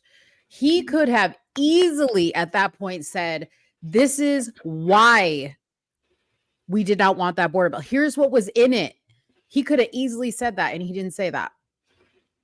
What is wrong with him? He could have easily brought up H.R. 2, which was the standalone bill that actually addressed everything going on at the border. He could have brought up the fact that Cory Booker and so many all Democrats voted against it because they said it was too restrictive. He could have brought up 1,000 things. Yeah. Well, and the thing that I mentioned in the comments, they didn't fact check her at all. Well, Trump has to understand this is ABC. There's a reason why she refused to go on these other 2 debates, because she wanted to go on the most likely the most biased network when it comes to Trump. Or look at the coverage. That being stated, he should understand this. He is too emotional right now. I understand he wants to fight. He wants to fight. That's fine. You can fight, but with the right decorum, with the right presentation. Right now, he looks like an old, angry man, and that right there is making her look sane, even though all she's stating is lies and gaslighting. He's just taking the bait. Someone needs to take him and say, "Calm your ass down, man." Yeah. Right now, you lost the first 30 minutes. You lost it. You lost it. Now, since you lost it, you can win it back. He needs to go back to where it was just him and Biden. He should be real calm, cool, collect. Be boring as hell. Yep. Be boring, bruh. You don't have to win conservatives. You got the conservatives. You're trying to win these independents, man. Right. Come on, bro. Yeah. He should have seen it. I don't want to see people online saying, oh, they set him up. It was a setup. He should have seen it coming. Trump is not dumb. He should have seen that coming. Like Liddell said, he knows what platform he's on, who's watching. He should have seen this coming.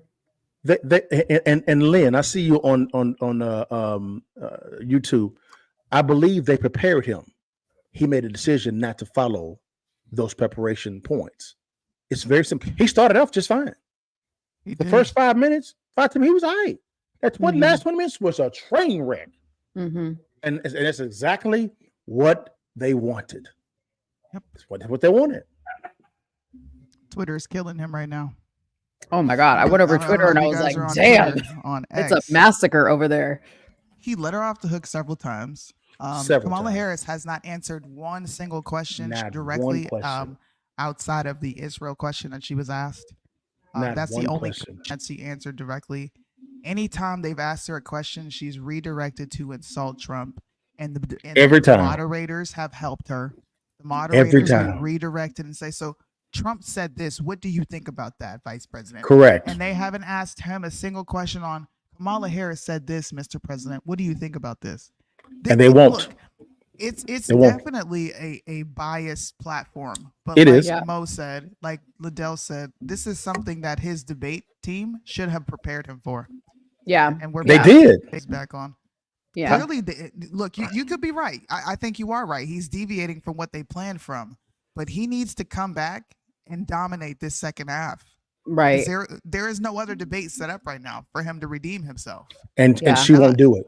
She won't do it. Yeah. She won't do it. Yeah. She's too afraid. She's too afraid to do it. From the National Constitution And Patrick, this is about who doesn't know if they want to vote for him, not necessarily those of us that are voting for him. We already know we're voting back for to him. this historic ABC News presidential debate tonight. We're going to continue here, and I want to turn to the war in Ukraine. We're now 2.5 years into this conflict. Mr. President, it has been the position of the Biden administration that we must defend Ukraine from Russia, from Vladimir Putin, to defend their sovereignty, their democracy, that it's in America's best interest to do so, arguing that if Putin wins, he may be emboldened to move even further into other countries.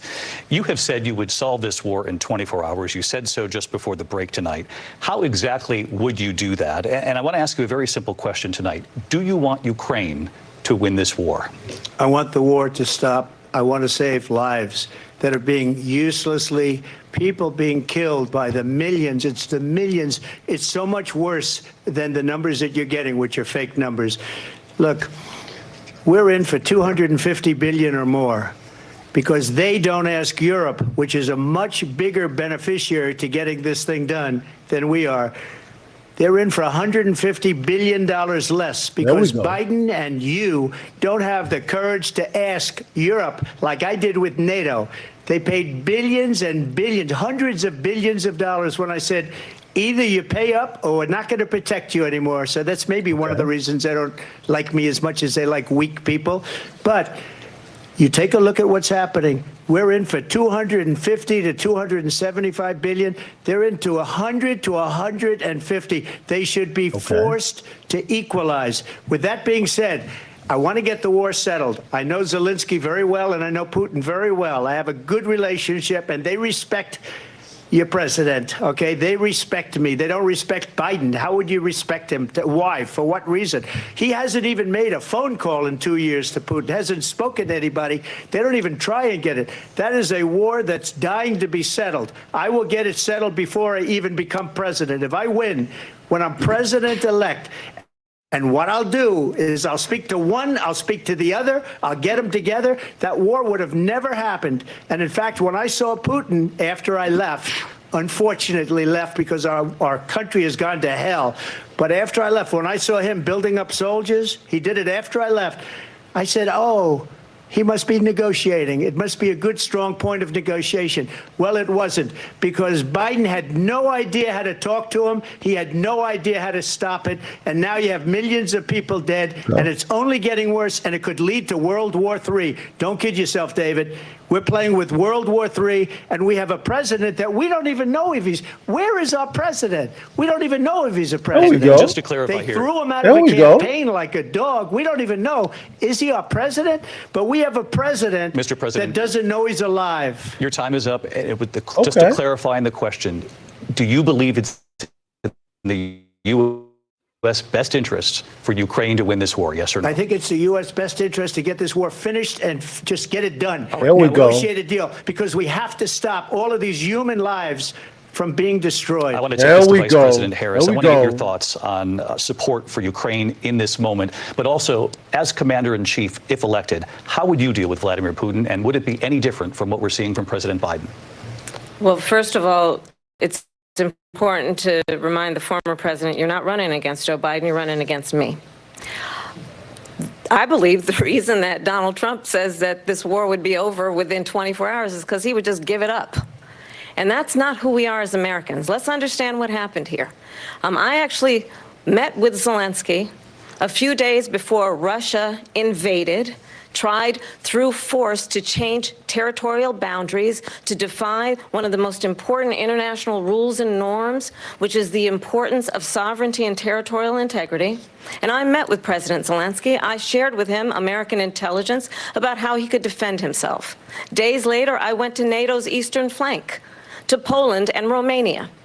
And through the work that I and others did, we brought 50 countries together to support Ukraine in its righteous defense.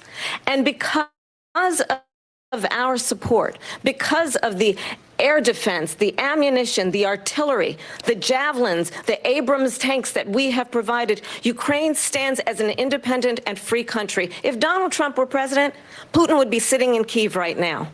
And understand what that would mean, because Putin's agenda is not just about Ukraine.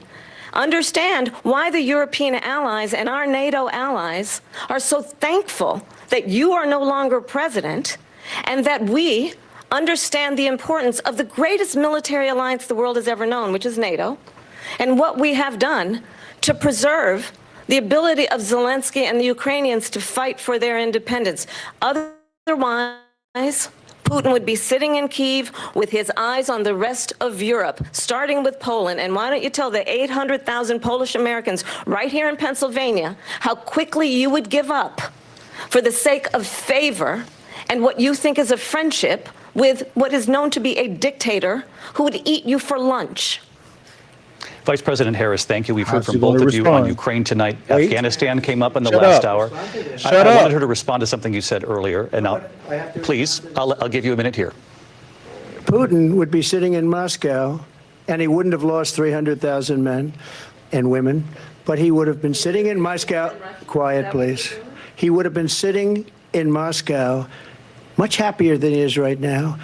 But eventually, you know, he's got a thing that other people don't have. He's got nuclear weapons. They don't ever talk about that. He's got nuclear weapons. Nobody ever thinks about that. And eventually, maybe he'll use them, and maybe he hasn't been that threatening. But he does have that, something we don't even like to talk about. Nobody likes to talk about it. But just so you understand, they sent her to negotiate peace before this war started. 3 days later, he went in and he started the war because everything they said was weak and stupid. They said the wrong things. That war should have never started. She was the emissary. They sent her in to negotiate with Zelensky and Putin, and she did. And the war started 3 days later. And that's the kind of talent we have with her. She's worse than Biden. In my opinion, I think he's the worst president in the history of our country. She goes down as the worst vice president in the history of our country. But let me tell you something. She is a horrible negotiator.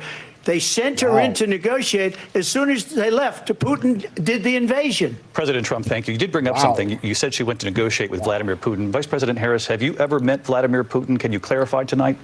Yet again, I said it at the beginning of this debate, you're going to hear a bunch of lies coming from this fellow. And that is another one.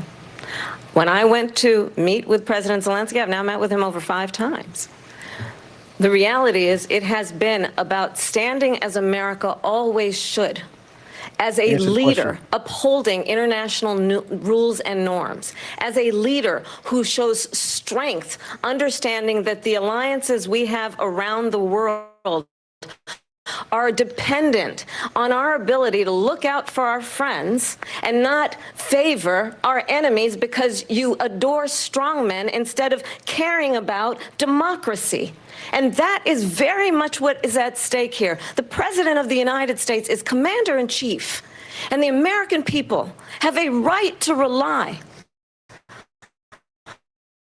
on a president who understands the significance of America's role and responsibility in terms of ensuring that there is stability and ensuring we stand up for our principles and not sell them for the benefit of personal flattery.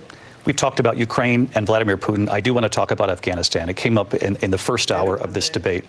I want to move on to Afghanistan. Stoltenberg said Trump did the most amazing thing I've ever seen. He got these countries, the 28 countries at the time, to pay up. He said, I've never seen, he's the head of NATO. He said, I've never seen. For years, we were paying almost all of NATO. We were being ripped off by European nations, both on trade and on NATO.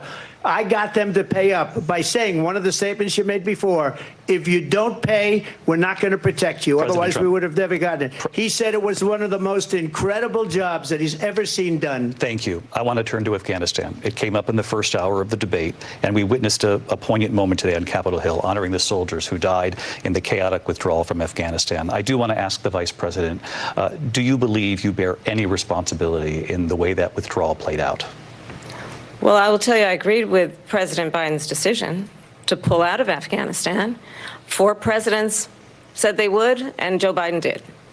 And as a result, America's taxpayers are not paying the $300 million a day we were paying for that endless war.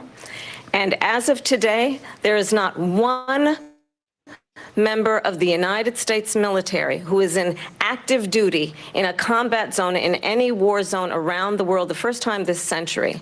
But let's understand how we got to where we are. Donald Trump, when he was president, negotiated one of the weakest deals you can imagine. He calls himself a deal maker. Even his national security advisor said it was a weak, terrible deal. And here's how it went down.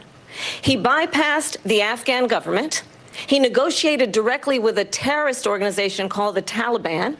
The negotiation involved the Taliban getting 5,000 Taliban terrorists released. And get this, and the president at the time invited the Taliban to Camp David, a place of storied significance for us as Americans, a place where we honor the importance of American diplomacy, where we invite and receive respected world leaders.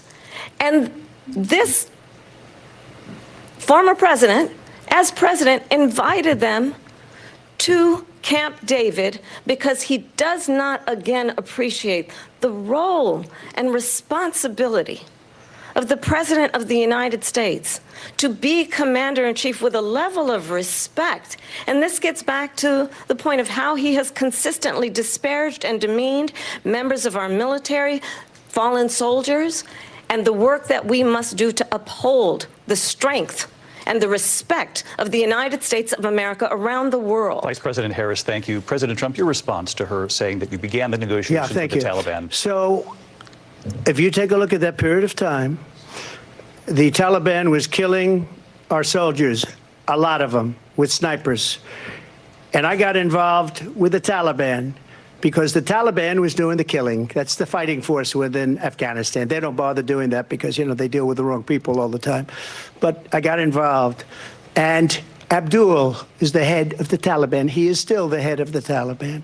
And I told Abdul, don't do it anymore. You do it anymore, you're going to have problems. And he said, why do you send me a picture of my house? I said, you're going to have to figure that out, Abdul. And for 18 months, we had nobody killed. We did have an agreement negotiated by Mike Pompeo. It was a very good agreement. The reason it was good, we were getting out. We would have been out faster than them, but we wouldn't have lost the soldiers. We wouldn't have left many Americans behind, and we wouldn't have left $85 billion worth of brand new, beautiful military equipment behind. And just to finish, they blew it. The agreement said you have to do this, and they didn't do it. They didn't do it. The agreement was terminated by us because they didn't do what they were supposed to do. I want to move on. And these people did the worst withdrawal and, in my opinion, the most embarrassing moment in the history of our country. And by the way, that's why Russia attacked Ukraine, because they saw how incompetent she and her boss are. President Trump, thank you.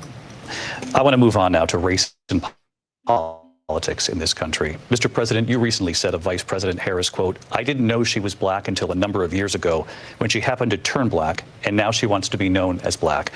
I want to ask a bigger picture question here What the tonight. hell does got to Do you do? believe it's What does this have to appropriate do to with weigh anything? in But on the they're setting them racial up again. identity of your opponent? I don't. And Who I don't care. cares? I don't care what she is. I don't care. You make a big deal out of something. care what she I is. couldn't Stop. care less. Right. Stop. Whatever she wants to be is okay with me. Stop. No. Okay. Those were your words. So I'm I don't asking- know. I don't know. I mean, all I can say is I read where she was not black, that she put out, and I'll say that. Dude, And then shut up. I read that she was black, and that's okay. Either one was okay with me. That's up to her. That's up to her. Vice President Harris, your thoughts on this?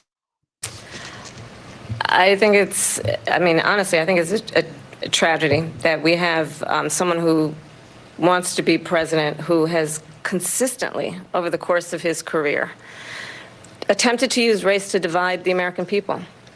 You know, I do believe that the vast majority of us know that we have so much more in common than what separates us, and we don't want this kind of approach that is just constantly trying to divide us, and especially by race. And let's remember how Donald Trump started. He was land, he owned land, he owned She losing it now. buildings, and he was investigated because he refused to rent property to black families. Let's remember, this is the same individual who took out a full-page ad in the New York Times Here we go. calling for the execution of 5 take the bait, young the bait. black and Don't Latino take the bait. boys who were innocent, the Central Park 5.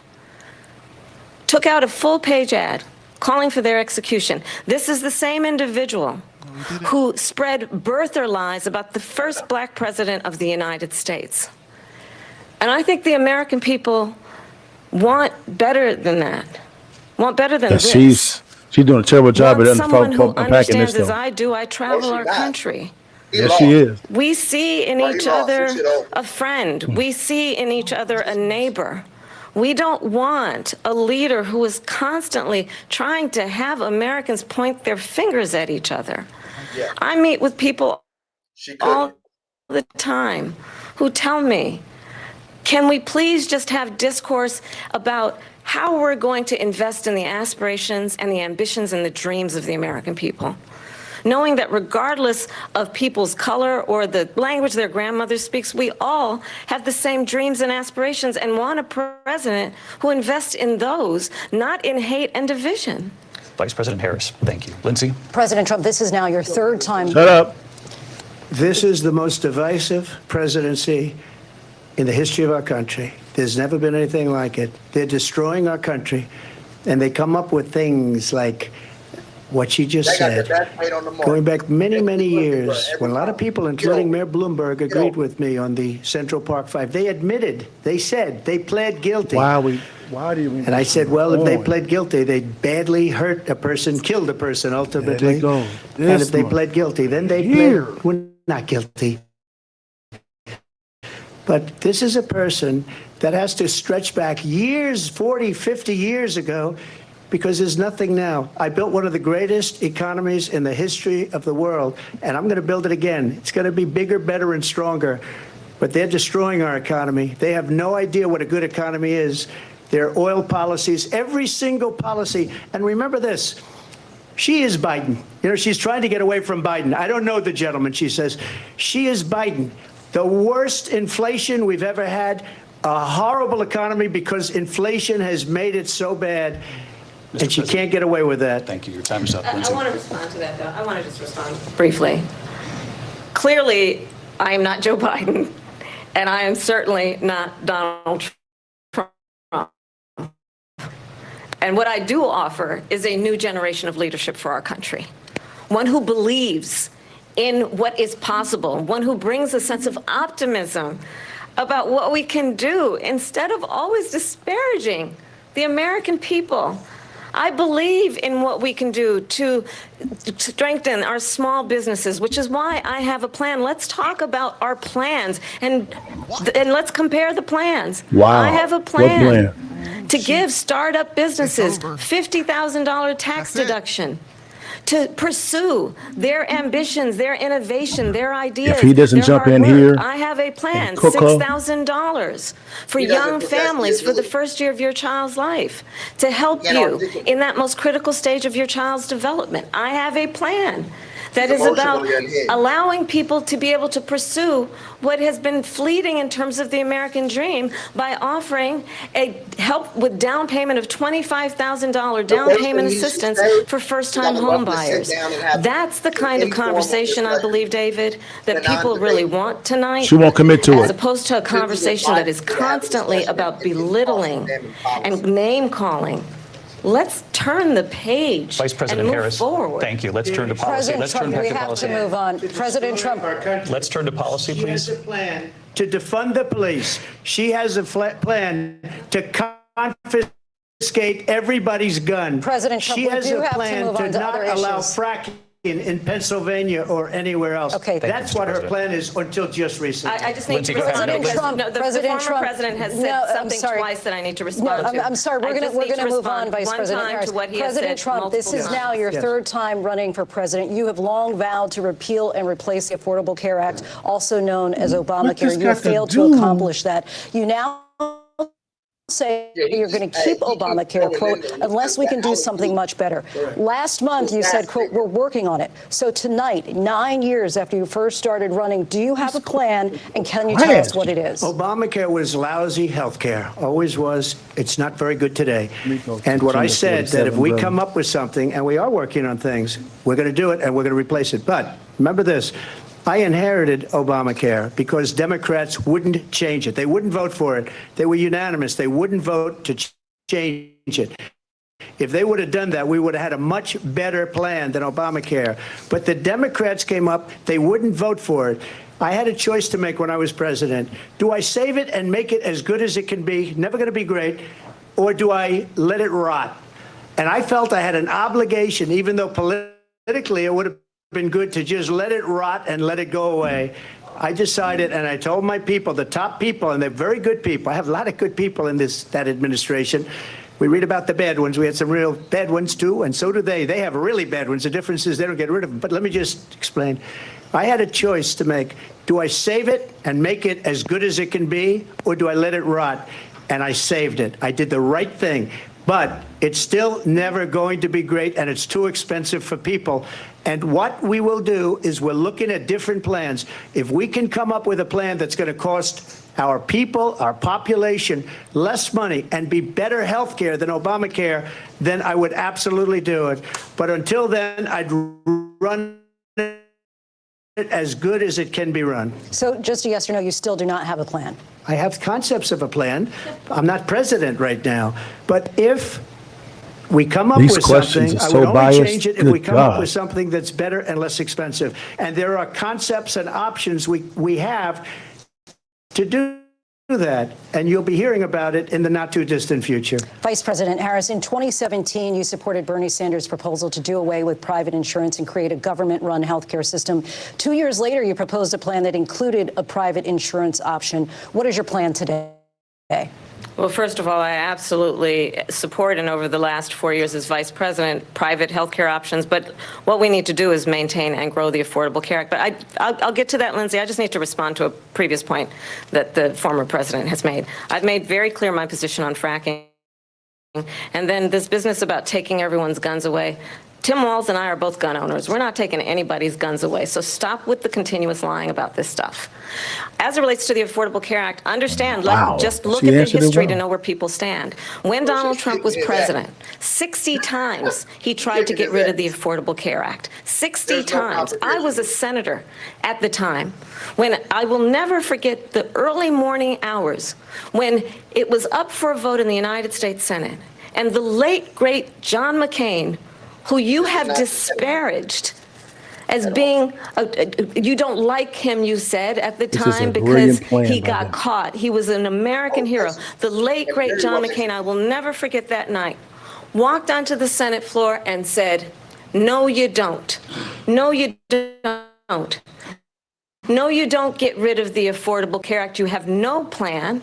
And what the Affordable Care Act has done is eliminate the ability of insurance companies to deny people with pre-existing conditions. I don't have to tell the people watching tonight, you remember what that was like? Remember when an insurance company could deny if a child had asthma, if someone was a breast cancer survivor, if a grandparent had diabetes? And thankfully, as I've been vice president and we over the last 4 years have strengthened the Affordable Care Act, we have allowed for the first time Medicare to negotiate drug prices on behalf of you, the American people. Donald Trump said he was going to allow Medicare to negotiate drug prices. He never did. We did. And now we have capped the cost of insulin at $35 a month. Since I've been vice president, we have capped the cost of prescription medication for seniors at $2,000 a year. And when I am president, we will do that for all people, understanding that the value I bring to this is that access to health care should be a right and not just a privilege of those who can afford it. And the plan has to be to strengthen the Affordable Care Act, not get rid of it. Pass this prologue in terms of where Donald Trump stands on that. I want to move to an issue that's important for a lot of... You made a mistake. Number one, John McCain fought Obamacare for 10 years. But it wasn't only him. It were all of the Democrats that kept it going. And you know what?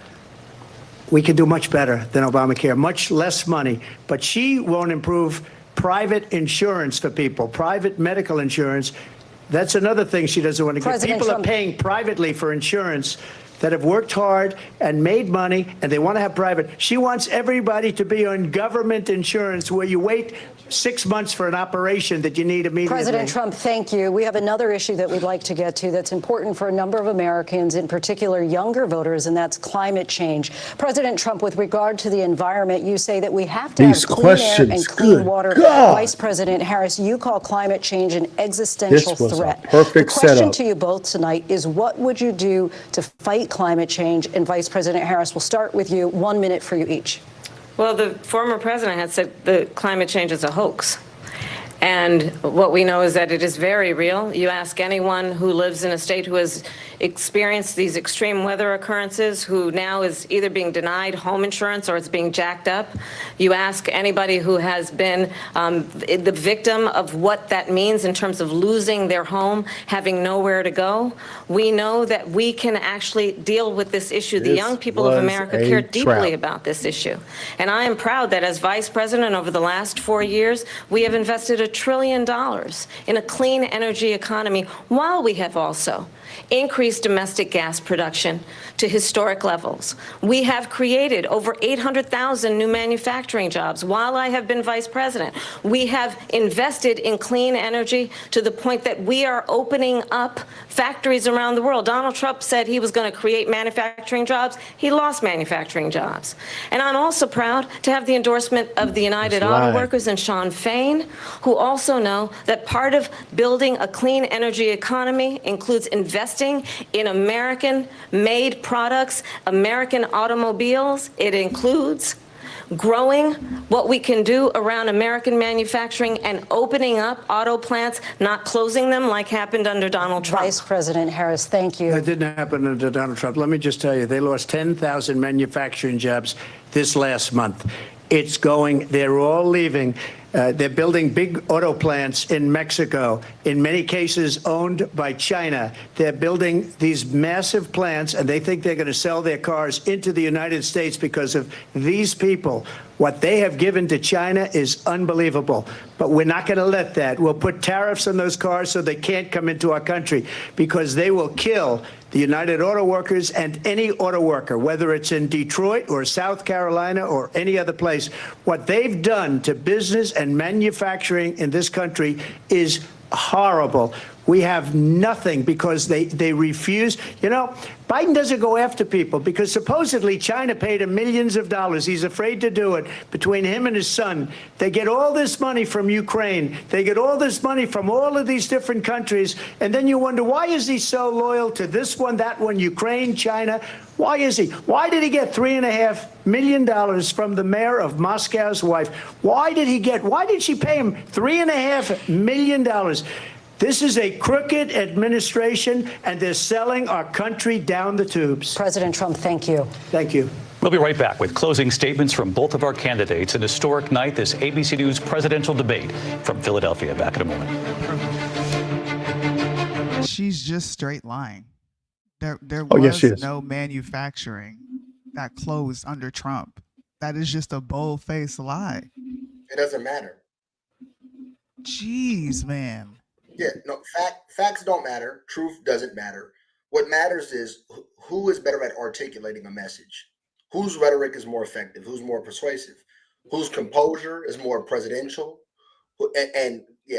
Donald Trump is shot himself in the foot. He's getting his ass handed to him. Yeah, but every I opportunity. gotta fact check. We gotta provide the audience that are watching. They could be independents. They could be moderates.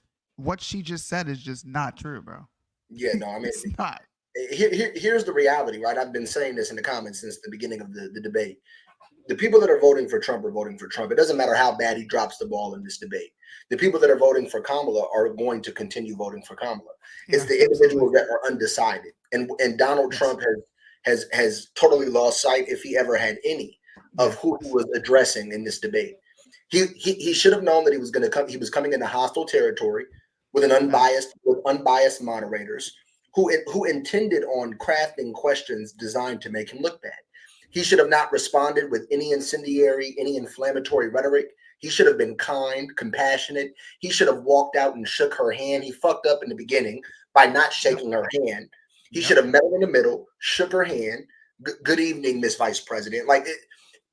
We need to see a gentleman. You're not trying, bro. Terrible. I can tell you guys now. This is not what I'm saying, Deontay. Is this here is what you wanted Trump to do? He's not going to do because it's not him. Yeah, we are. He may potentially lose the election because of it. And that may be the case. But the one thing about him is this here is, what do you tell a type A personality who's ran for president one time more than we ever did and won it his first time? He's going to say, "Shut the fuck up! I know what the fuck I'm doing. I won. You have not." Yeah. Yes, he has a valid point. Yeah, and you know what I'm gonna tell him? You lost in 2020. And he'll say, "You're right, you did, but I won in 2016." But he won't say that. He will continue idiotically to suggest that he lost the election. Even if you did lose the election, you should understand that it is not politically sound. It is not proven strategy. I hear what you're saying, but he's a New Yorker. This is how they talk. I don't care where he's from. Well, I'm just giving you the fact of who he is. Yeah, but unfortunately, right? Donald Trump is representing a constituency of people that feel that the country is on the line. So he needs to put his ego on the back burner, and he needs to approach political exchanges in a way that takes into consideration the concerns of his constituency. Sure. And that's what he's not doing. And he's not doing that. And the people that are in his PR, his public relations specialists, his campaign advisors, his debate coaches, they did a terrible job. Yeah. I would say because I can guarantee you that there's a bunch of either they did a terrible job or they told him, he said, "F y'all, I'm gonna do my own thing." One of the two. Yeah, well, if he did that, because here's the thing, right? Like, even calling her a Marxist, that was stupid. That's stupid, bro. Like, this is not the McCarthy era. We are not in the former Cold War. Like, we may be in a Cold War in terms of like the overhaul of very strong left-leaning ideology disseminating throughout college campuses all over the United States, but people don't even know what a Marxist is. Like that, you got that from somebody. Because I can guarantee you, if they would have put him on the spot and say, "Well, sir, can you explain to us what you mean when you say she's a Marxist?" He wouldn't be able to do it. He wouldn't be able to articulate it. You shouldn't be saying anything that you can't articulate soundly, with confidence, and with accuracy. You should have came out and discussed straight economics. The only thing that's going to save him is if people say, "Yeah, he did bad in this debate, but damn it, I feel the pain at the kitchen table, so I got to vote for Trump." Yeah, right, but those people are already voting for Donald Trump. I'm talking about the independents. Bro, the majority of independents in this country, I can't quantify this. I cannot verify It's back on. this assumption. Oh, okay. Okay, it's back on. My bad, Joe. Different visions for our country. One that is focused on the future, and the other that is focused on the past, and an attempt to take us backward. But we're not going back. And I do believe that the American people know we all have so much more in common than what separates us. And we can chart a new way forward. And a vision of that includes having a plan, understanding the aspirations, the dreams, the hopes, the ambition of the American people, which is why I intend to create an opportunity economy, investing in small businesses, in new families, in what we can do around protecting seniors, what we can do that is about giving hardworking folks a break and bringing down the cost of living. I believe in what we can do together that is about sustaining America's standing in the world and ensuring that we have the respect that we so rightly deserve, including respecting our military and ensuring we have the most lethal fighting force in the world. I will be a president that will protect our fundamental rights and freedoms, including the right of a woman to make decisions about her own body and not have her government tell her what to do. I'll tell you, I started my career as a prosecutor. I was a DA, I was an attorney general, a United States senator, and now vice president. I've only had one client, the people. And I'll tell you, as a prosecutor, I never asked a victim or a witness, are you a Republican or a Democrat? The only thing I ever asked them, are you okay? And that's the kind of president we need right now. Someone who cares about you and is not putting themselves first.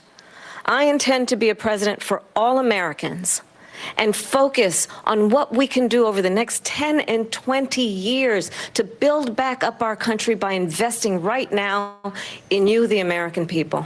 Vice President Harris, thank you. President Trump?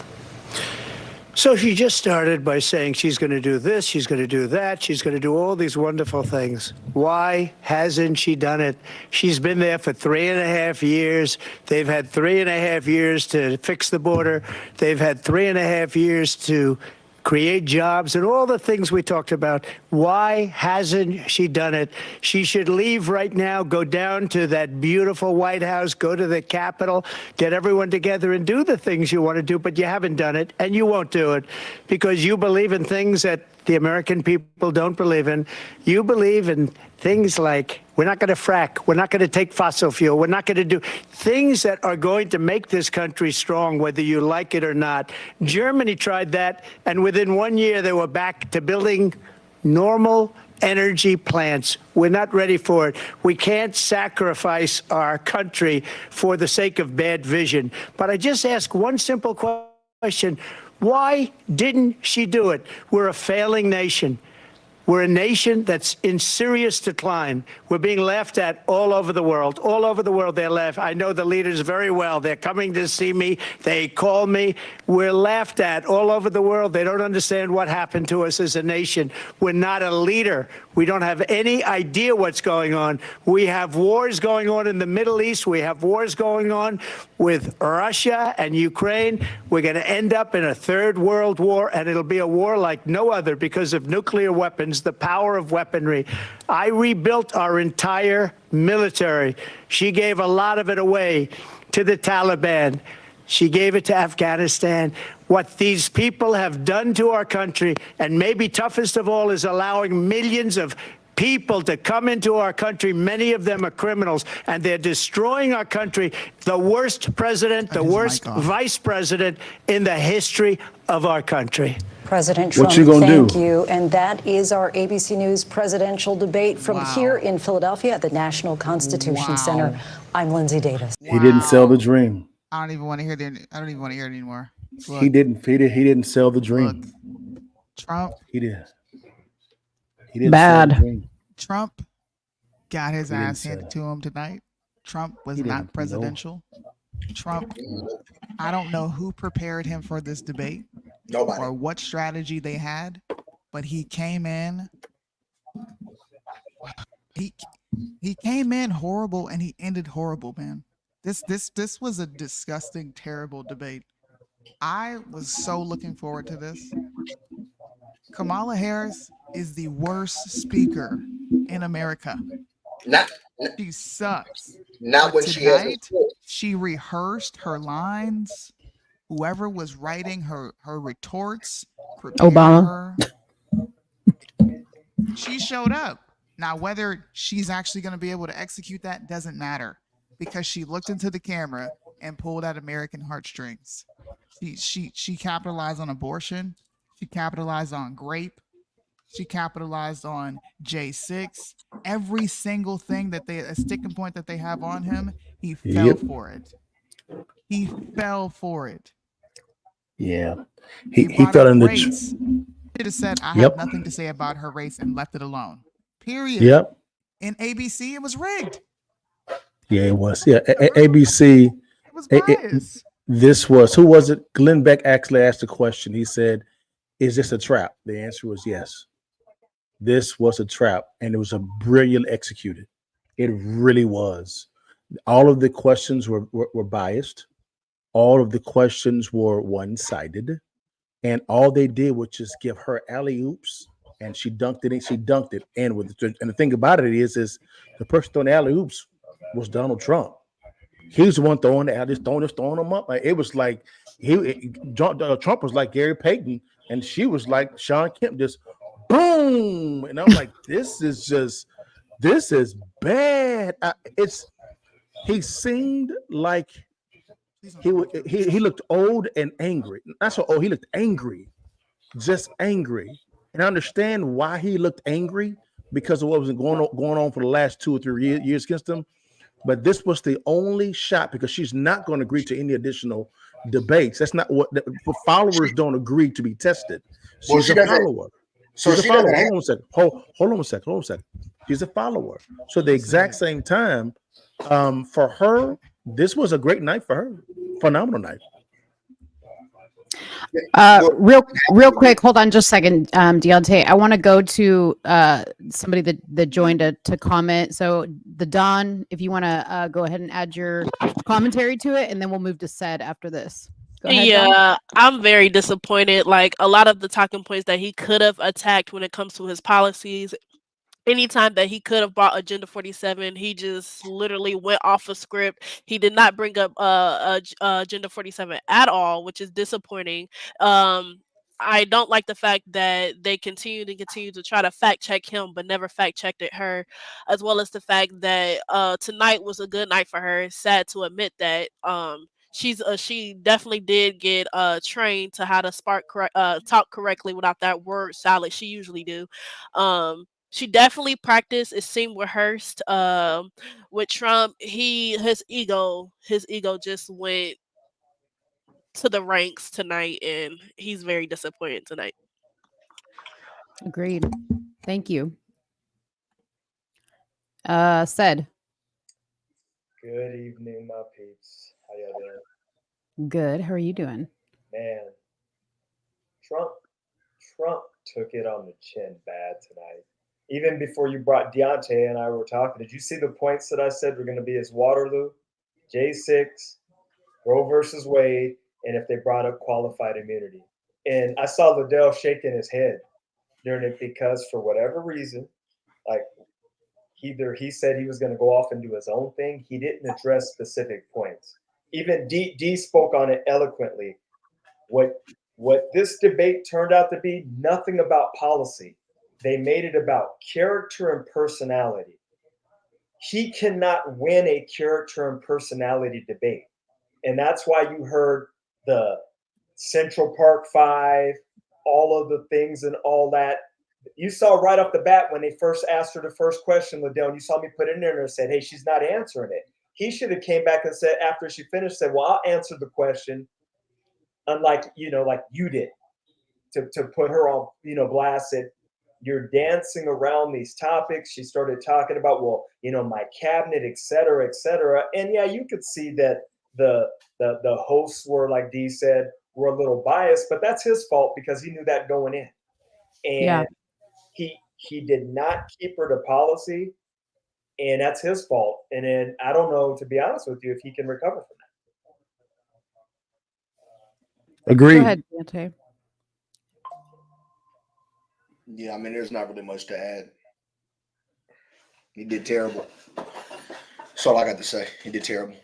Mm-hmm. I mean, I'm still going to vote for him because I'm an informed voter and I understand the policies. And I could have a discussion about executive orders that each administration have implemented on day one of their administration. I can provide a list to anybody that's interested of all of the executive orders that the Biden administration implemented on January 21st, 2021.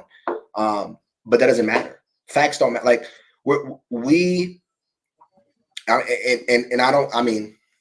I don't say this to be rude or to be inflammatory, but I say this to be brutally honest. Voters on both sides of the political spectrum are uninformed, right? Like Trumpers are Trumpers. The majority of them are voting for Trump because they know that, like, okay, yes, we're dealing with inflation, right? Like prices are extremely elevated. I can feel it in my wallet, and the economic impact is unbearable. But if you ask them to actually articulate why they're voting for Trump, you will see that they will struggle. But these people are also hypercritical of Biden voters as well as Kamala voters, and say, "Oh, you guys don't vote on policy; you guys vote based on emotion." Both sides do, and I can see that based on the comments in Sunni's live, in Sunni and Mo's live. I'm looking at the comments right now, and I see so many people. It's a coping mechanism, right? They know Trump lost. And so they're on Twitter. Oh, ABC's lighting Twitter, or Twitter's lighting AB. That doesn't matter. None of that matters. Like facts don't matter. Truth doesn't matter. Joseph Goebbels, you repeat a lie frequently enough and big enough, it becomes the truth. That's all that matters. What mattered tonight was who was more eloquent, who was more composed, whose demeanor was more palatable, who came off more presidential. Donald Trump, terrible. I'm extremely disappointed. Especially and I'll end here. You're debating a woman, bro. You're debating a woman, and you started off the debate in the most non-gentleman-like manner. You didn't meet the woman in the middle of the debate stage and shake her hand and say, good evening, welcome. I hope to have a pleasant discussion with you. Like, yeah, I even question a man's negotiation capability at this point. I'm gonna be so honest, right? Like, yeah, terrible.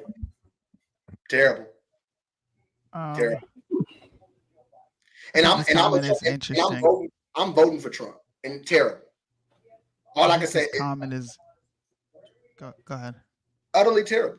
My bad. I'm kind of in a state of shock. You good? It's heinous.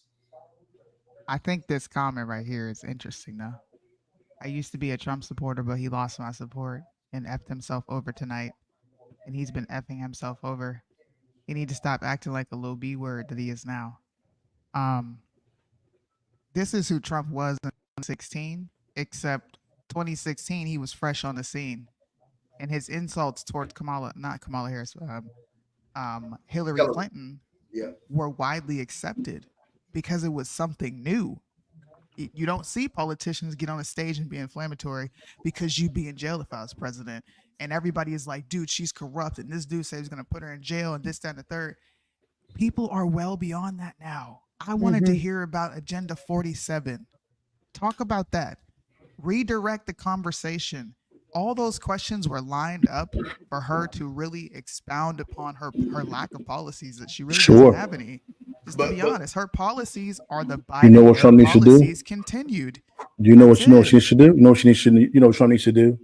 It's what he needs to do. Because this is really bad. He's going to have to go on to the CNN, ABC, the liberal side, and explain Agenda 47. He's going to have to do that. That won't work. He'll have to do that. He'll have to do that. But again, because that is where the lion's share of her supporters are at. And some independents actually look at it as well also. I'm talking about CNN, ABC, CBS, NBC. He needs to go on there more often and explain his agenda. He should do that. I think he should have did that prior to debate. I don't think it would be beneficial for him to do it after this debate. It's horrible. I agree with Suni Really? when it comes to the fact that he should have definitely bought Agenda 47. I was waiting for him to bring up That's policies. all he I should have wish focused on. I wish when she was attacking him and his character, I wish he should have brought up the point that she finally dropped her policies last night, and he should have studied them and should have made that his talking point if he Yep. wasn't going to talk about Agenda 47. Because at the end of the day, Yep. she waited till the last minute to drop her policies. Correct. Yeah, Correct. when she kept bringing up 2025 is when he said he had nothing to do with that as his perfect opportunity to slide in 47. Correct. Agreed. That's when he Agreed. should have slid it in. And then he waited right to the end to say, well, you've been in the office for 3.5 years and you haven't done. He should have brought that up way before beginning. Over Exactly. and over and over again. Exactly. I'm gonna say this. I don't think Donald Trump knows the successes of his former administration. I don't. I mean, like the pedigree of presidents in this country has just declined to such an extent that it's really unimaginable. Like for anybody that has an interest in looking at the history of presidential debates, go back and watch JFK and Nixon debate. Go back and watch Reagan debate. Go listen to Barry Goldwater. The intellectual pedigree of these men and their ability to articulate their policy objectives and their perspective is astronomically better than Donald Trump. Donald Trump is redundant. We had the greatest economy. How? Why was the economy great? What steps did you take? What executive orders did you implement and why? Why not bring up your executive order that deregulated the oil industry and countered the Clean Power Plan? Right, like he just does a terrible job, right? Like, yeah, I agree. When they were talking about the crisis in the Middle East, he should have brought up all the treaties that he implemented while he was in office. Like, he just did not do no things. He dropped the ball. I really feel like he was triggered. I think that's what the tactic was, to trigger his ego. And I'm shocked just because the last time we saw her, remember when she debated Pence and Pence destroyed her. Yeah, Pence destroyed her deep, and you just saw her unravel. And I think it's kind of a scapegoat. Yeah, we can see that some of the questions, how it was framed, was a little biased. It was not 3-on-1. It was 3-on-1. It was 3-on-1. It was 3-on-1. She cleaned him up. She answered just like some of the it was 3-on-1, bro. She didn't answer questions better than he did. She never answered questions. She never answered questions. She never answered questions. We can't give her that. She never answered. She answered Israel. She answered Israel, but when it came to the other questions that she was asked, she did not actually answer questions. She attacked him and his character, and was only bringing emotions to the thing. She didn't bring any facts. She brought nothing but lies. The two individuals that was the moderators did not fact check her at all when they could have did it multiple times, including with Project 2025. They only fact checked him, so it was 3-on-1. And that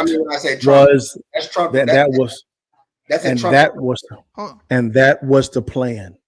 That was the plan the whole time. Here's what I'll wait till you're done. Go ahead. Here's what I believe, guys. Let's just say, for instance, guys, that he brought up all that stuff. They were still going to do exactly what they did. It wouldn't have mattered at all. It was 3-on-1. It was severely biased. That was this man's mentality. Now, do I agree with how he executed? Oh no. But even if he actually brought up Agenda 47, all they would brought up is Project 2025. It would have been different that over and over and over and over again. They had a plan. No matter what he said, they were going to do this exact same thing. I disagree. I'm more in agreement with said. One, I do think that she answered questions, some very eloquently and very direct. Now whether they were valid, whether they were truth or not is another question. But in terms of answering the question that was posed, she answered it. What Donald Trump did is he created the opportunity for the moderators to be biased. If Donald Trump would have been more strategical and more tactical about how he addressed those questions, he would have limited the opportunities for the moderators to double team or triple team him. So an example of that would have been, right, when they said Mr. President, I don't. Matter of fact, I won't give you an example, I won't address what he could have said to a question. Rather, I'll highlight that he literally interrupted them at every transition of a new segment into a new question to respond to her comment. Right, like when he brought up the dog getting eaten. I mean, like, bro, what? You out here spreading Twitter theories? You're on a presidential debate talking about dogs and cats being eaten. You triggered. So triggered. This is what I think. Terrible. This commentary is coming from people who already support him.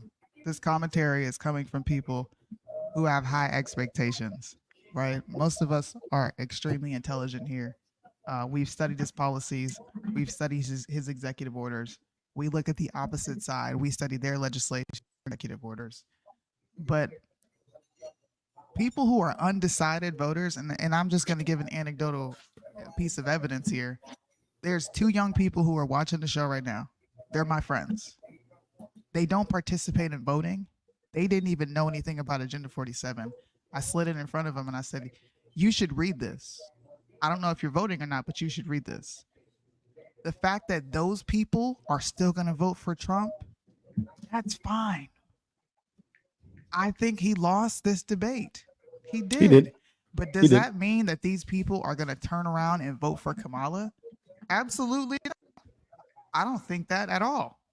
I don't think Trump is the best orator. We all know that. Yep. He's continued to do what he did in 2016. He did it in 2020, and he's doing it in 2024. The only time we saw this guy tame was when he was talking to Biden. And that's because he knows the mall is open, but ain't nobody shopping. Yep. Biden did not have anything to come at him with.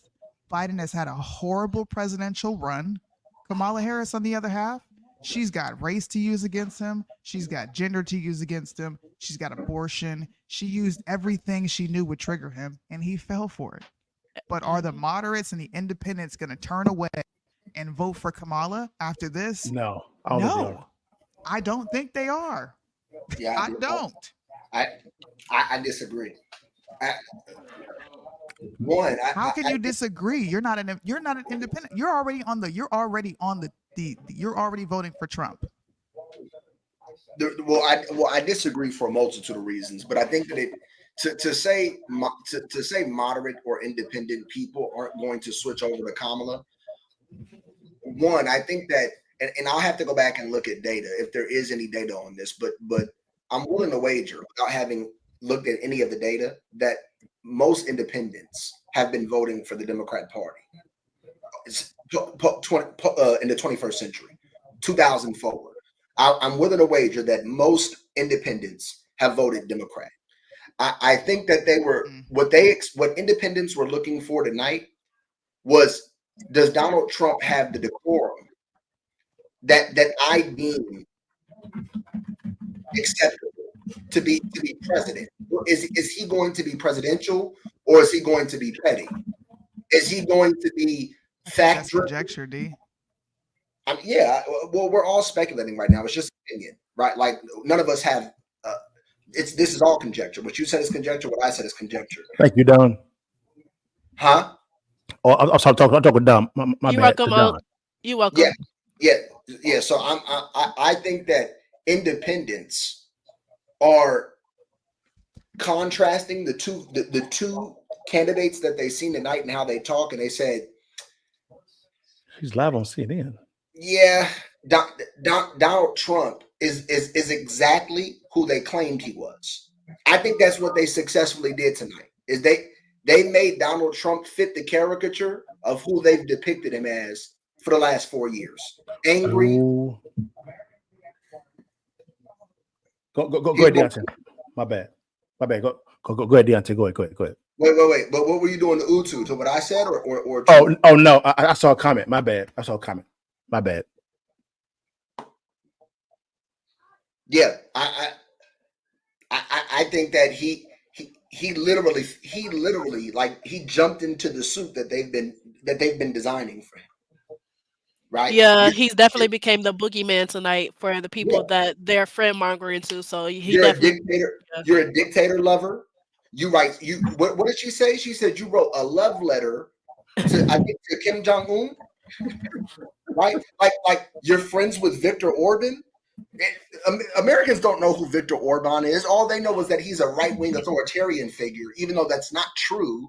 That's what the mainstream liberal media has depicted. So it is true. The media is the most powerful entity in this country, and it is partnered with the Democrat Party.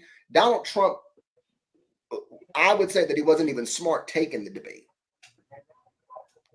Under the terms and conditions that existed, he shouldn't have taken this debate.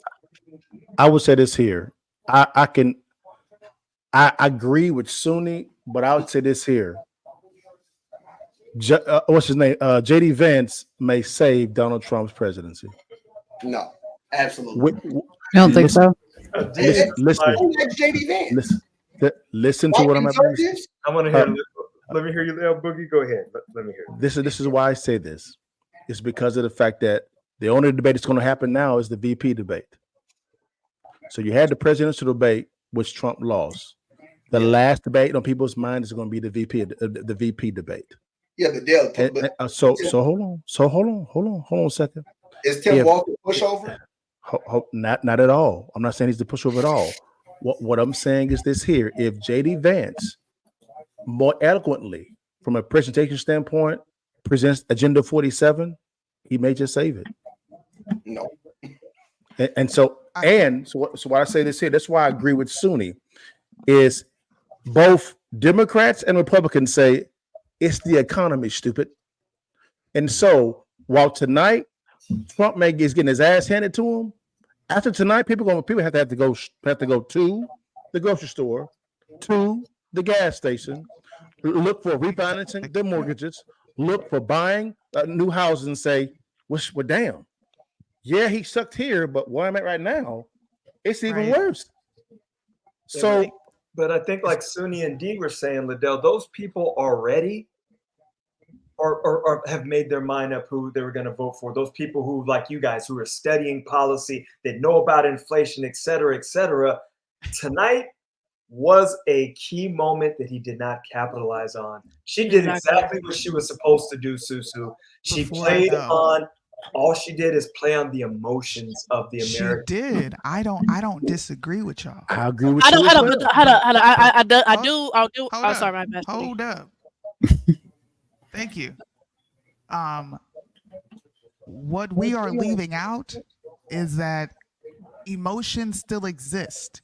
Yes. People are still feeling the pain in their pockets. Yes. People are still seeing that this economy is trash. Yes. They're not as well versed as we are, but what they do know is that this economy sucks. What they do know is gas prices are high. What they do know is it costs over $500, $600 to every 2 weeks to keep your groceries in your refrigerator. Yes, they know that. And honestly, how many of these people outweigh Susu?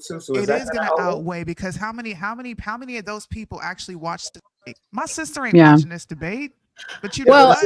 Seriously, we have 6 intelligent people on here, right? Is that going to outweigh this emotional? Oh my gosh, he's a danger to democracy. If he gets, I'm presenting another emotional argument, though. I'm gonna agree with you, Sunni, on that, because right now the debate is a hot topic because it's just aired, right? But like Liddell and Sunni said, tomorrow, once the debate conversation has worn off, reality will set back in and be like, okay, this was just a one-time thing, that she looked good on camera. Okay, she was prepared. Yes, she won the debate, but at the end of the day, people are going to remember. How bad their pockets hurt. I think she won a debate tonight. However, I don't think she gained any new supporters because at the end of the day, she Yep. did not talk about any policies, real policies. All she did was rumble and attacked his character. She did win Correct. some arguments, but I don't think she gained any new support. Correct. I think they're going to try to say she did, but I don't think she has. Okay, Yeah. question for you guys. Are most people, D, I don't know if D's still on there, are most people voting based on emotion or what they know about policy? Emotion. Okay. Emotion. So so these say it. people were looking at this moment and they're gonna be like, because I think it was Trump's to lose. I was like, there's no way that she's gonna beat him in a debate. That all he has to do is not mess it up. And he screwed it up. And this is what people are gonna remember. Most people are not going to go D and read all of these policies you guys read. Most people can't tell you about 47 or even the 2025. All they know is they've been hearing people say, oh, it's going to take us back to modern day slavery and all this, and they can't tell you anything in it. But Those say are it. the people Yeah, that I said what I think we're dealing with right now is a panel of Trump supporters, and I'm one. Correct. But I think that we're dealing with it. Like, so I'll give you an example, right?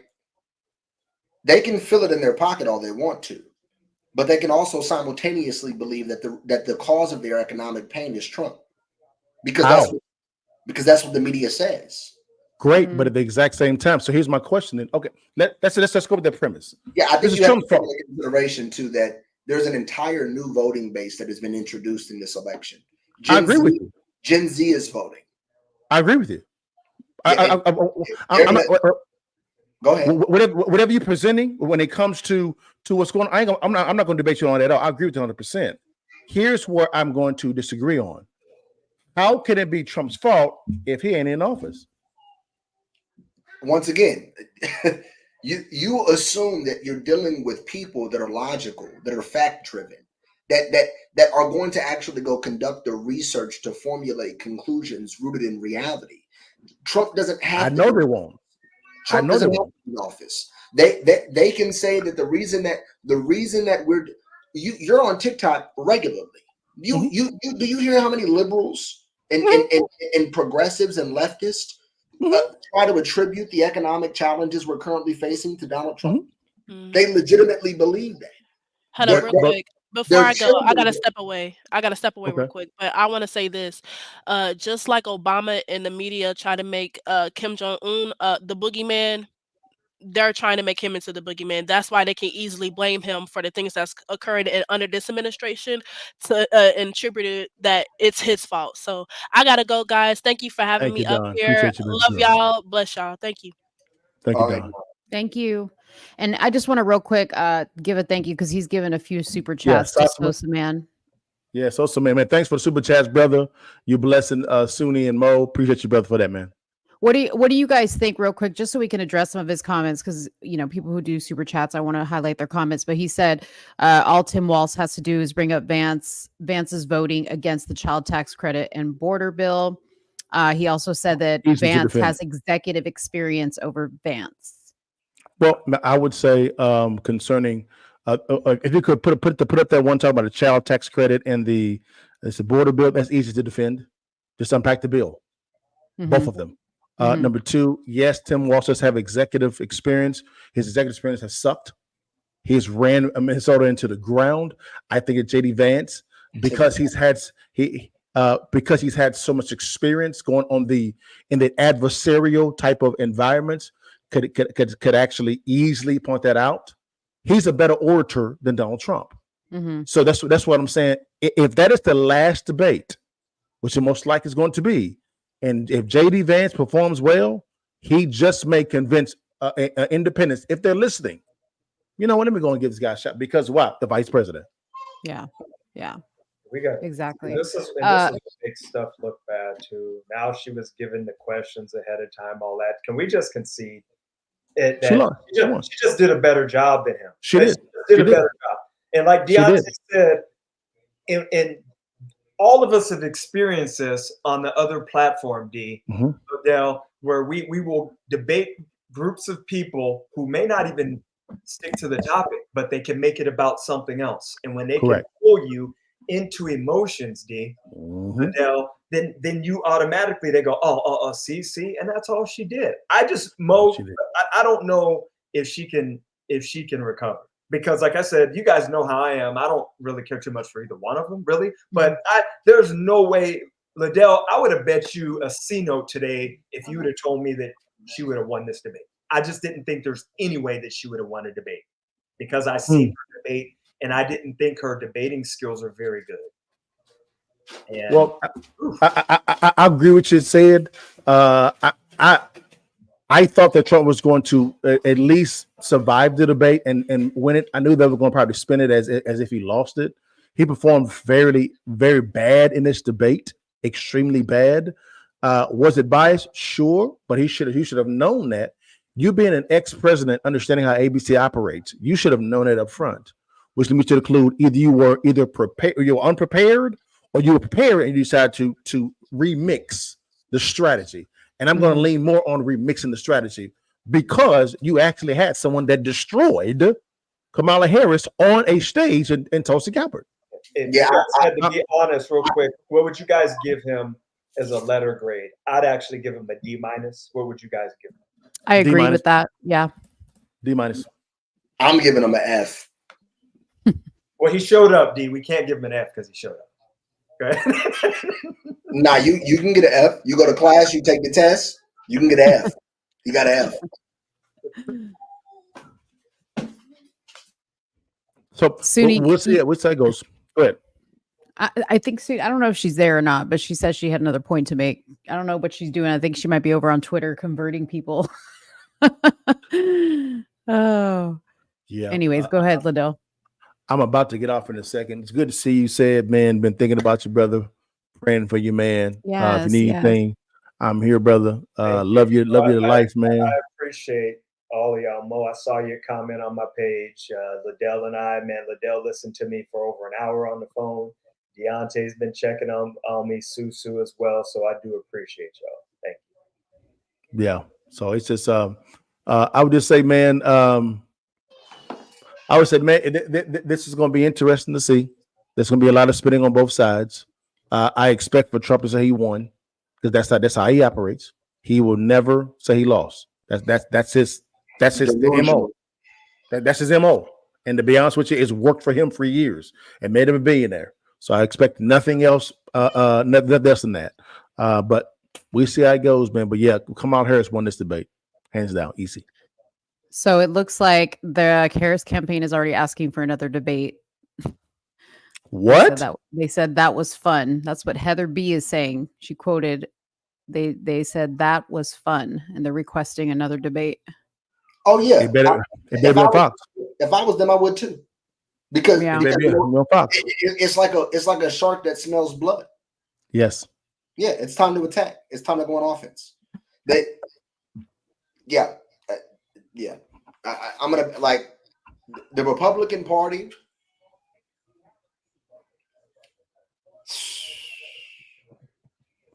In October.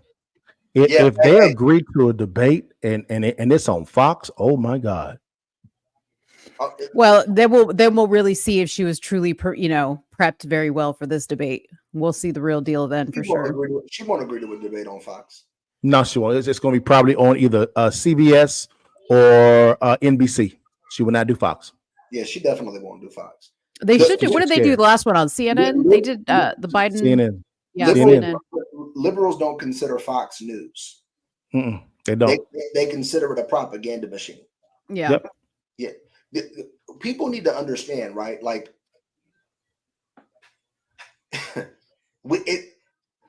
I'm genuinely concerned about the prospect of the 2024 election now.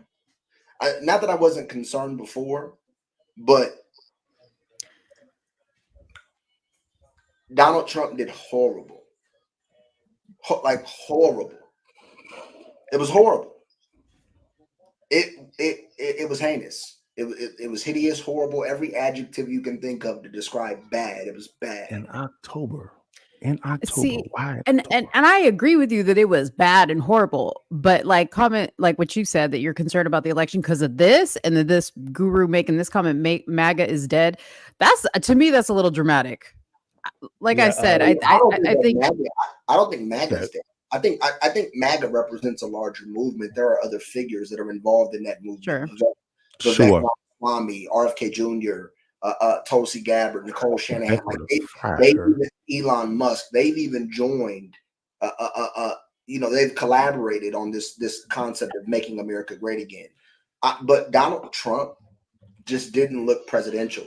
And like me, right, being a political minded individual, I'm thinking like, okay, because if I'm his opposition, I'm thinking, how can I spin this?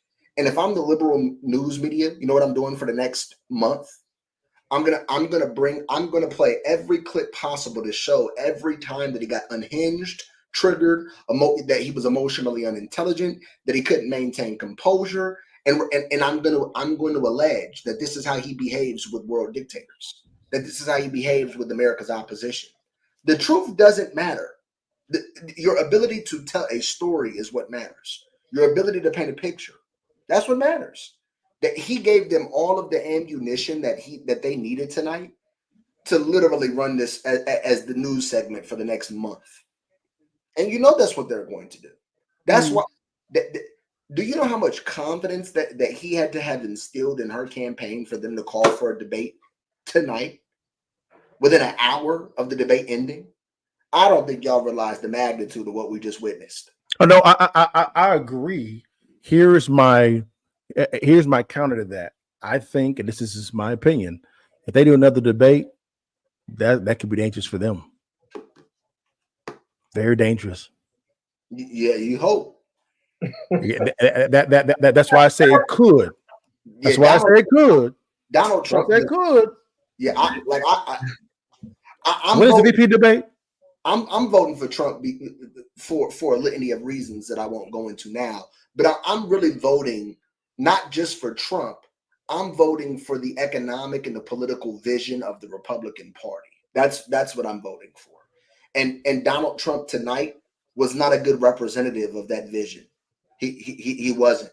He didn't tell the dream. He didn't tell the dream. It would be foolish for her to debate him again strategically. It depends on how Tim Walz. When is the VP debate? When is that? I agree with Sid. She should take the win and run with it. Like if I'm her, I'm giving a press conference tomorrow morning, talking about, if not the day after, about how bad he performed, how unprepared he is, and October 1st. If he was unprepared for a debate, imagine how unprepared he is to run the country. This depends on. I'm going in. This depends on how. I think they're floating out the idea of another debate, but at the exact same time, it's really going to really depend upon that VP debate, because remember, Pence destroyed Kamala, and Kamala and Biden won the election. So evidently, debates don't decide elections. They don't. They don't, because it's evident that Pence destroyed her, but Trump then lost. So something happens between debates. Or voters depending on debates, or voters depending upon, man, what's going on at the kitchen table? Even the way that he, like, when presented with the question about whether he thought the 2020 election was legitimate, even the way that he responded to that was just trash. You know what? Sometimes I sit down and I say, like, are these really the presidential candidates? Like, these are the people that we're selecting to run our country? Do you know how many regular people I know just in real life that have people I'm talking to on the panel right now that have more acumen, a wider range of knowledge, and a far superior ability to articulate perspective? And these are the people that were like, it's crazy. Like, we definitely don't live in a meritocratic society. That's clear. We live in a society that is driven by two things: capital, how much capital you have, the amount of money you have, and relationships. That's what it's driven by: how much money you have and the relationships you have. Because Donald Trump just did horrible. Yeah, he did. Horrible. I got my bro coming on.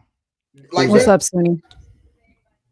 I reached out to my friend that I was telling you guys about. This is somebody who doesn't pay attention to voting. This is somebody who doesn't participate. If he is still voting for Donald Trump after being completely undecided, and he is able to articulate, bro, he did bad. He was texting me. He was like, yo, Trump is getting his ass handed to him. Oh my God, what is happening? But he said Kamala Harris is no better. So I asked him, does Trump still have your vote? Absolutely. There is no other option. There's not. The emotional appeal is people not being able to afford life. That's it.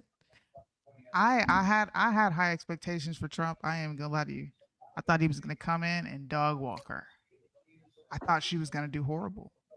But she was clearly prepared, and he came unprepared. She was able to trigger the living shit out of this man. Yep. And she told him. And she told him she was going to do that too. She told him. Facts. Hey, God damn. damn. This is the first source that I found. I know it's not showing up on the screen. Oh, there it is. It's Reuters. Understanding Independence. It just came out on April 11th. But it's I gotta go get my daughter. But it talks about who comprises the nonpartisan electorate.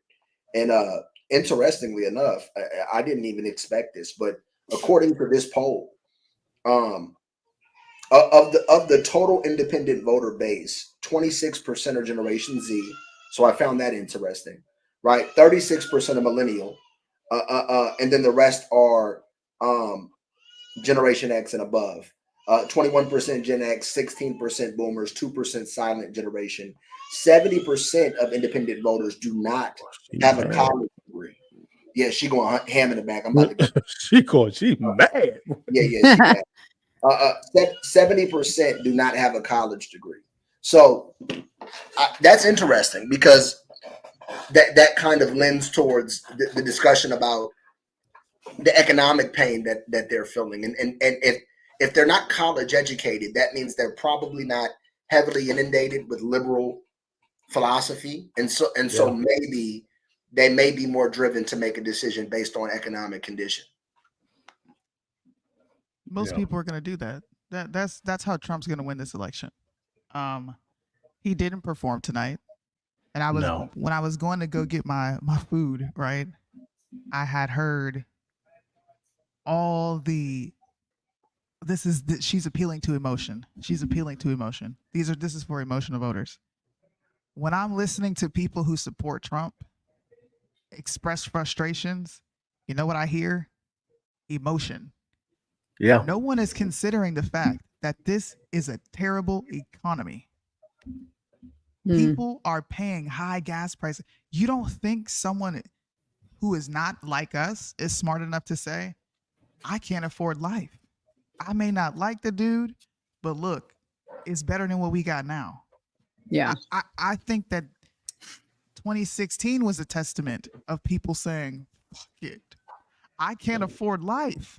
They didn't vote for Hillary. They went out and voted for the guy who got on the stage and was talking out the side of his neck. I'm going to lock you up. I'm going to lock you up. You're over here doing corruption. He didn't get on the stage and have this amazing speech for the American people. He just got on the stage and said, look, this is what I could do for you. And this is what I want to try. Well, we never saw that before. We were ready. That was the point that I was saying. We never seen that before. But he didn't get on a stage and debate like a whole professional. He got on a stage and talked like Trump. He told black people, you've been losing. You are voting for the same party over and over and over. And what have they provided for you? That grabbed my attention. And I was 100% an emotional voter. This is before I was even full blown conservative. I told you, me and my husband, bro, we used to have battles. It's Guru Mitch. It's Guru Mitch. Who knows? That his articulation looks real familiar. Real familiar. Oh, real familiar. Oh, Lord. You look real familiar, but anyways, I agree with Suni. I agree with Suni. Here we go. I agree with Suni, so to speak. We're going to see. We're going to see. I will just say this here. Yes, Trump got his behind handed to him. He's never been a good orator at all, period.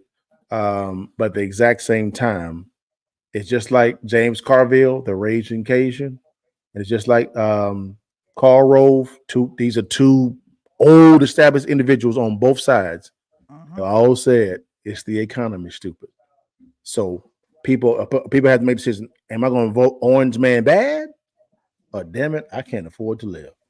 Which one am I going to vote for? So I wanted to address something Susu said when she was coming back. I agree with your initial points, but when DT first came on the scene, polarizing, we never heard a presidential candidate galvanize people with his rhetoric, if you were for it, against it, right? So it was captivating. Now it's rinse, wash, rinse, repeat. We've already heard the story. It's not going to galvanize any newer people.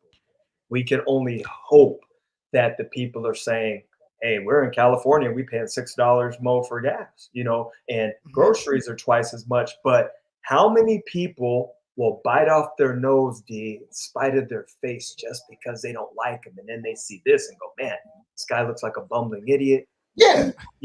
That is my greater concern. And people going, well, damn, it's killing me to go. I'm in agreement with what you said. I think that people are more driven by emotions, and they don't operate in fact. I don't disagree. I agree with that too. But we can't take the facts that what people are experiencing right now is going to trigger their emotions. Donald Trump didn't have to get on the stage and galvanize anybody. He doesn't have to. This administration has done all the debating it needs to do. And I'm only saying this because of constantly talking to independent voters that have no clue who they're voting for. If they left this conversation tonight being undecided, if they left this conversation tonight deciding to vote for Trump after not knowing who to vote for, reading Kamala Harris and Trump policies, why can't that be millions of Americans across the nation? I feel like we're counting people out, and because everybody don't think like us or take in information out with the way we take it in, they're dumb. Dumb voters are going to exist, but guess what? Stupid ass voters vote for Trump. We talk to people on TikTok all day that are voting for Trump and have no fucking clue why. Yeah, I just know they're voting for Trump. I don't think that's my stance. I'm looking at the polls right now. She has about a 2.7% spread across all polls. Right now, obviously, what matters is swing state polls. So, did Donald Trump do an effective job enough tonight, which may have only been his only opportunity to address that constituency, to be able to win them over? Now you may say, well, he didn't have to galvanize them, right? But what I think that you're doing is, I think that if there's a scale, and on one side of the scale is the economy, I think that you're placing a lot of value on the economy. And I would agree with Liddell and you. It's the economy, stupid. Yes, the economy is arguably the most important variable when it comes to making a voting decision. At least it has been historically. But we're also in unprecedented waters. Okay, we all remember what happened on January 6, 2021. That has never happened in American history. We've never had a mainstream media complex that has been weaponized against a political opposition, because this opposition represents a threat not just to what the American elite establishment and the elite want, but the international elite want. So we have a political candidate that is being labeled a dictator, right? That is being labeled a fundamental threat to the existence of democracy. That is being painted as America's fiddler, right? That is coming to not only deprive women of their rights, but to deprive Black people of their rights. I think that you guys are underwhelmingly, if that's even a word. I don't think you guys are really considering like the implications of how bad tonight went, because yes, you may have one individual that anecdotally is saying, hey, yeah, there's still no other choice. In my opinion, a person that is saying that there's no other choice but Donald Trump, I'm not going to say that they're not independent, right? I'm going to say that they're already decided. They've already decided that they're voting for Trump. So because if he just watched tonight and it doesn't matter to him, he's still voting Trump, he was already decided. But I'm talking about the individuals that were not decided. Look at this. This is the person I'm talking about. He don't know nothing about J6. He does not pay attention to politics. I sat this man down at my table. Who you voting for? He's like, bro, I don't know what none of these. Who's running? Here's Agenda 47. Read this. And I'm using an anecdote because he represents multiple people out there. And Trump didn't spring him over. And Sunni, I'll tell you this here. I'll tell you this here. And I hear both points. I'm going to bring up another anecdotal. Both Deontay as well as said, no, brother Jason. And he's from the south side of Chi-Town. I'm talking about. So what's the importance? And so I'm sitting there. I said, Jason, you know the hood, bro. What's going on? He said, Dale, real talk, man. Everybody talk about it in the hood, man. The south side, they vote for Trump. I said, why? I said, why? He said, it's the economy. Yep. Oh, for sure. Said, period. I said, what? He said, Dale, the hood is for Trump. He said, the hood is for Trump, Dale. People throwing this shit in their pockets, bro. That's emotions. I was like, what? He was like, yeah man. Yeah, I agree with that. I don't know I how was I don't know how voting based that is. And especially considering that Black people historically they under participate in elections. So sentiment is different than activity. They may be expressing that they're rocking with Trump, but are they actually going to get out there and go vote when it comes the day? Right? Which is why the polls that you reference that you're looking at right after this debate mean nothing to me, because it's like asking your dude right before he comes, do you love me? Okay, of course he's gonna say yes. And then okay. Leave it to most. Hold on, wait a minute. Good God, where is your husband at? Get your wife, big dog. No, I'm not talking about husband and wife. I'm talking about you dating a dude and you're like, oh, you No love me. Of course he's gonna say whatever you want him to say. Right before. Come on now. I'm keeping it real. Listen, who we need to really be concerned about. Yeah, we need them. Who we really need to be concerned about are white women. Because if y'all haven't seen, everybody's freaking out because Taylor Swift has told the Swifties, okay, she endorses Kamala. Trump just lost every white woman on this planet. Okay, the Swifties are all I'm saying is look at the swing states. Look at where Trump is leading. Trump doesn't need 20% of the Black vote. Trump could kind of come away with cracking 5% and snatching that away from Democrats. He could crack an additional 5% and snatch that away from Democrats, and he could win the election. He's not going to win in a landslide. That is never going to happen. Hey, that's Mitch for sure. Yeah, see, even Mitch would do it. That's Mitch. That's Mitch. Who's Mitch? That's Mitch. That's Mitch. What did do, Mitch? Mitch, babe. That's Mitch. I don't know if that's it. I've been looking at the wording. I don't know if that's him. I don't even know. Who gives a shit? Why are you in my live anyway? Oh, Sunni, you don't care. Everybody can come to the live. Come on now. Okay. I'm saying, who cares if Mitch is here? I don't. We ain't bringing care. him up. That's for damn sure. But hey, man. Yeah, I was emotional. Okay, we're all a little bothered by the way he performed, and we're all expressing that emotion. Man, Trump is about to lose. I just don't see that. I think whether people are as smart as I am and understanding legislation, what they do know is that they're broke as shit. And when my sister, who don't pay attention to politics at all, hit, bro, I'm voting for Trump because he looked out on them stamps. That's all I needed to hear. But for the people who don't watch any of the stuff, read endless amounts of policy like the four of you guys all day long, like Seuss, like ain't got nothing else to do. This is the moment that they all wait for, dude. They didn't watch They this. don't pay attention to anything else. That everybody turned on that damn TV tonight. People that don't know anything about voting. I'm gonna look at the ratings tomorrow. I don't know anything about these. I don't know anything about either one of these, but I saw one dude get his ass creamed. They don't gotta watch it. It's going to be all over social media. It's already all over social media right now. It's all over Twitter. It's all over Instagram. It's going to be all over Facebook. It's all over TikTok. He got dog walked. Donald Trump just gave them all of the ammunition they need to run news segments for the next 30 days, destroying this man's character. They can paint him as a misogynist. But they're already doing it already. They've been doing it already, though. He's gonna be all right. Doing it already. Continue doing what they've done. They're not doing it, and it's effective. Have y'all not seen? Okay, listen. Bro, the fact that this is even a competition.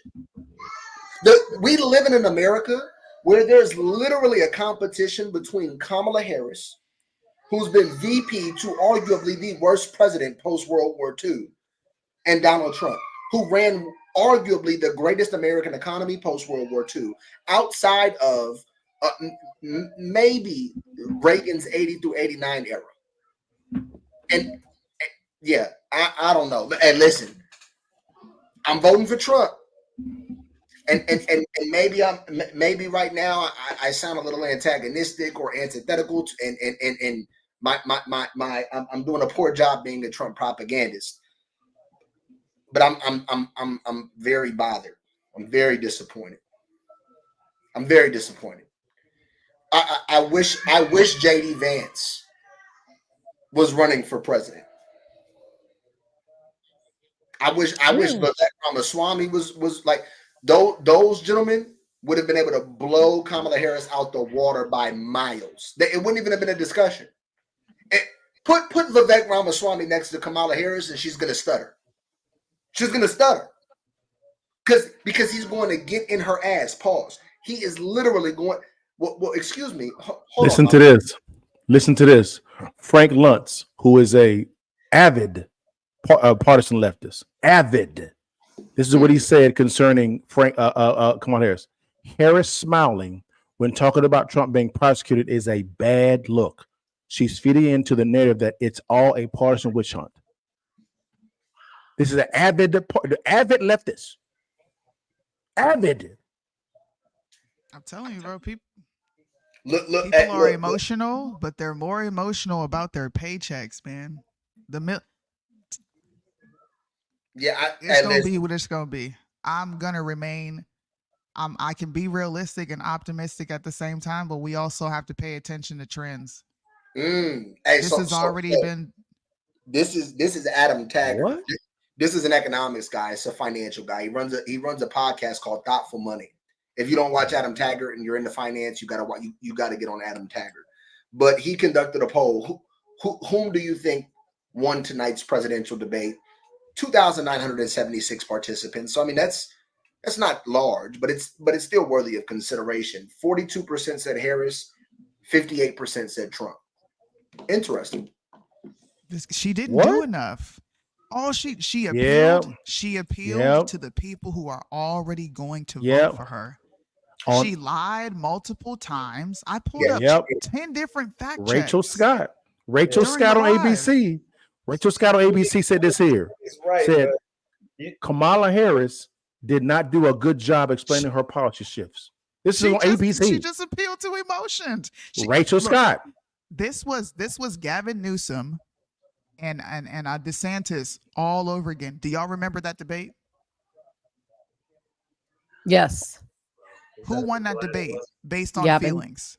Gavin won because he sat up there and he spewed the same talking points over and over and over again. Yeah, right. But what I think what me and Seth are saying, I get what y'all are saying, is that the independent, undecided voter has been heavily inundated with propaganda.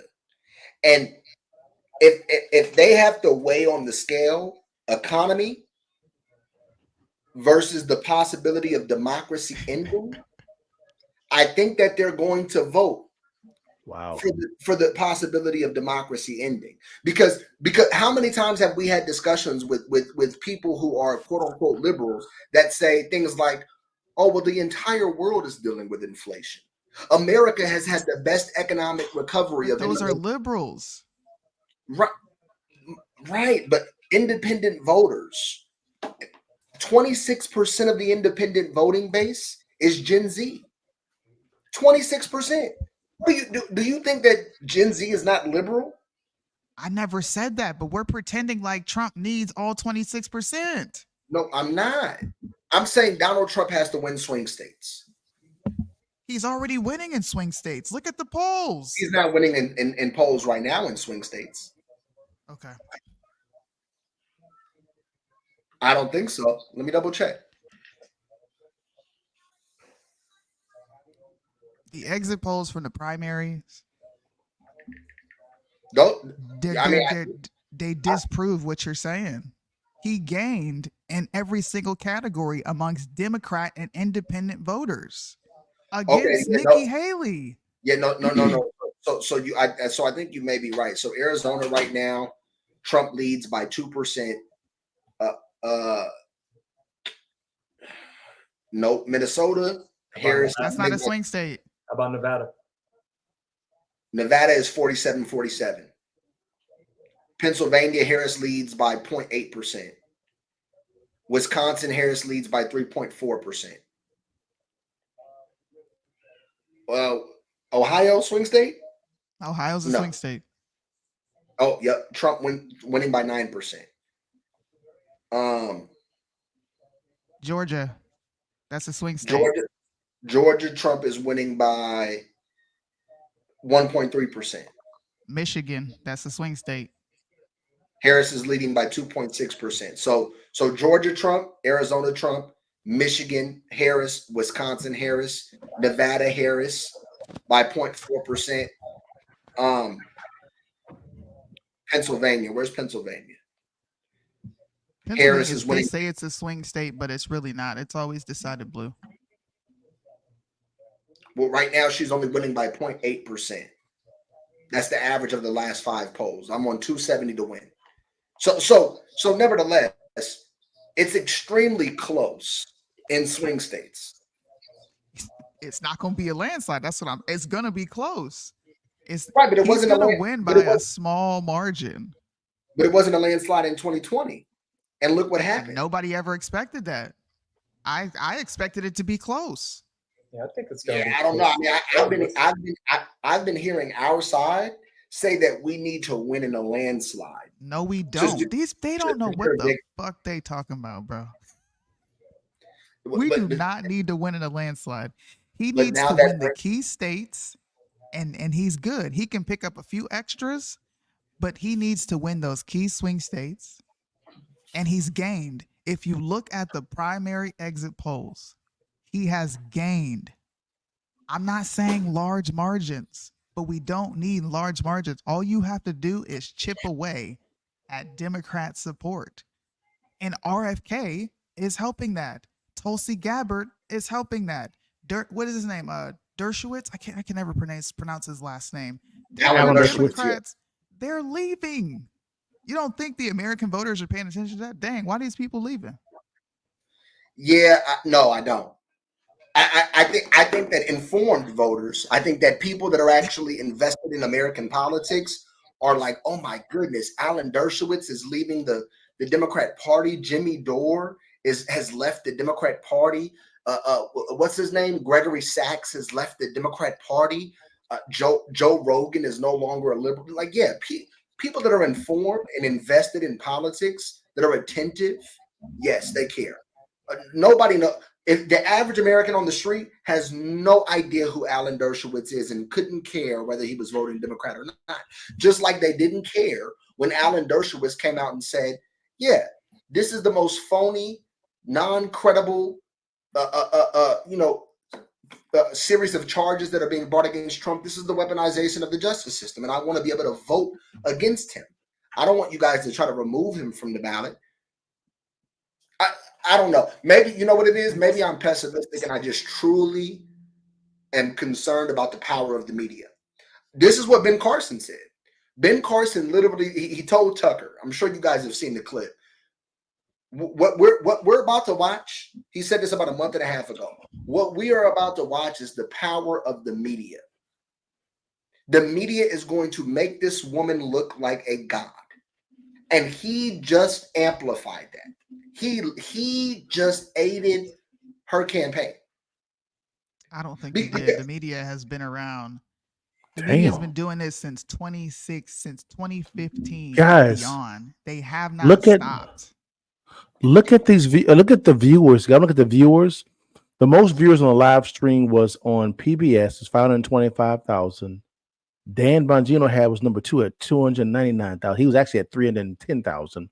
MSNBC 228K, Fox 215K, C-SPAN 201, CNN 199, Stephen Crowder 881,000, Wall Street Journal 152K, Debate News 148, CBS 141.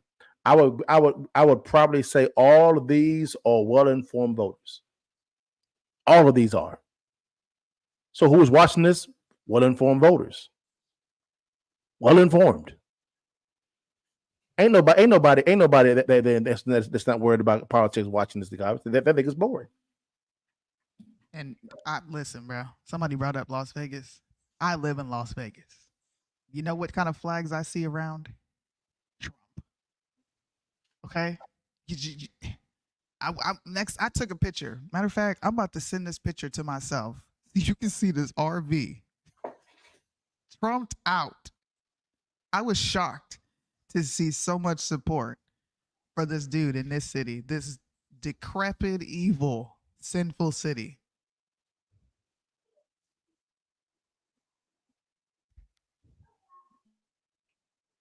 Oh, I don't think I can get it on this computer. Dang, I can't. I'll send it to you, Mo, so you can see it. But they care how Rogan voted. They listen. You got Russell Brand. You got what's his name? Joe Rogan. You got Carlson. You have he used to be a Democrat. He's a celebrity. The Rock just sat on the stage and condemned the crap out of Biden. I don't know if y'all saw that. I mean, you actually have stupid voters pay attention. We talk about this all the time. Stupid voters basing their votes based on what celebrities say. Why does it all of a sudden change when they come out and they support Trump? Why aren't those people going to follow suit? They follow suit when Taylor Swift says, "Hey, we just seen it." Yeah, Taraji P. Henson sat on the stage and demonized Project 2025, and a bunch of people came out and said Project 2025 was bad. Damn. Megyn Kelly is saying, she's saying it was a 3-1. She unloads on the ABC moderators for biased debate performance, and she is not a 45. she is not a code 45 at all. Megyn Kelly, yeah, she's a hardcore Republican. It doesn't matter. But the thing about it is she wouldn't vote for Harris if her life depended on it. But she's been very clear about the reason why. It was her policies. No, she wouldn't vote. She wouldn't vote for Democrats, period. Actually, yes, she would. She actually agreed with a lot of what RFK actually said. She's been on camera saying that. RFK Jr. is not a Democrat. I think women are going to be the ones. Who's that? Women will win. We're going to see. We're going to see. We're going to see how powerful. There's a whole Democrat in the comment section agreeing with everything. Was that in the movie Menace to Society when dude got beat up on the couch and they kept telling him, "Can't whoop your ass." Kamala whoop your ass tonight. Well, y'all, sure, he got his ass handed to him. I'm finna sign off. I gotta pray with my kids, guys. Thank you, guys. God bless you. And I'm hungry too. I'm hungry as hell. All right, y'all. Y'all have a good one, guys. Have a good night, guys. Bye. And you say, "You got your ass whooped tonight." That boy got his ass whooped tonight, dog. Sure did. It was a dog walk. That girl Yes, was she good. did. Good. She was real good that night, y'all. See, boy. But all right, y'all. God bless you guys. Bye. Yeah. She's losing limbs, but stop it. Kamala is only winning by small margins in 3 swing states. Trump has the rest of them. So didn't they up the count of swing states to 10? What do you mean? Because I thought there were 7 swing states before, but I could have sworn that I seen something, some source somewhere that There are only 7. Yeah, no, it's Nevada, AZ, Wisconsin, Michigan, Pennsylvania, Georgia, and North Carolina. You say Ohio? Oh, right. There's Ohio. Ohio's a swing state too. No, I think Ohio's been voting red for a while. Ohio's pretty red.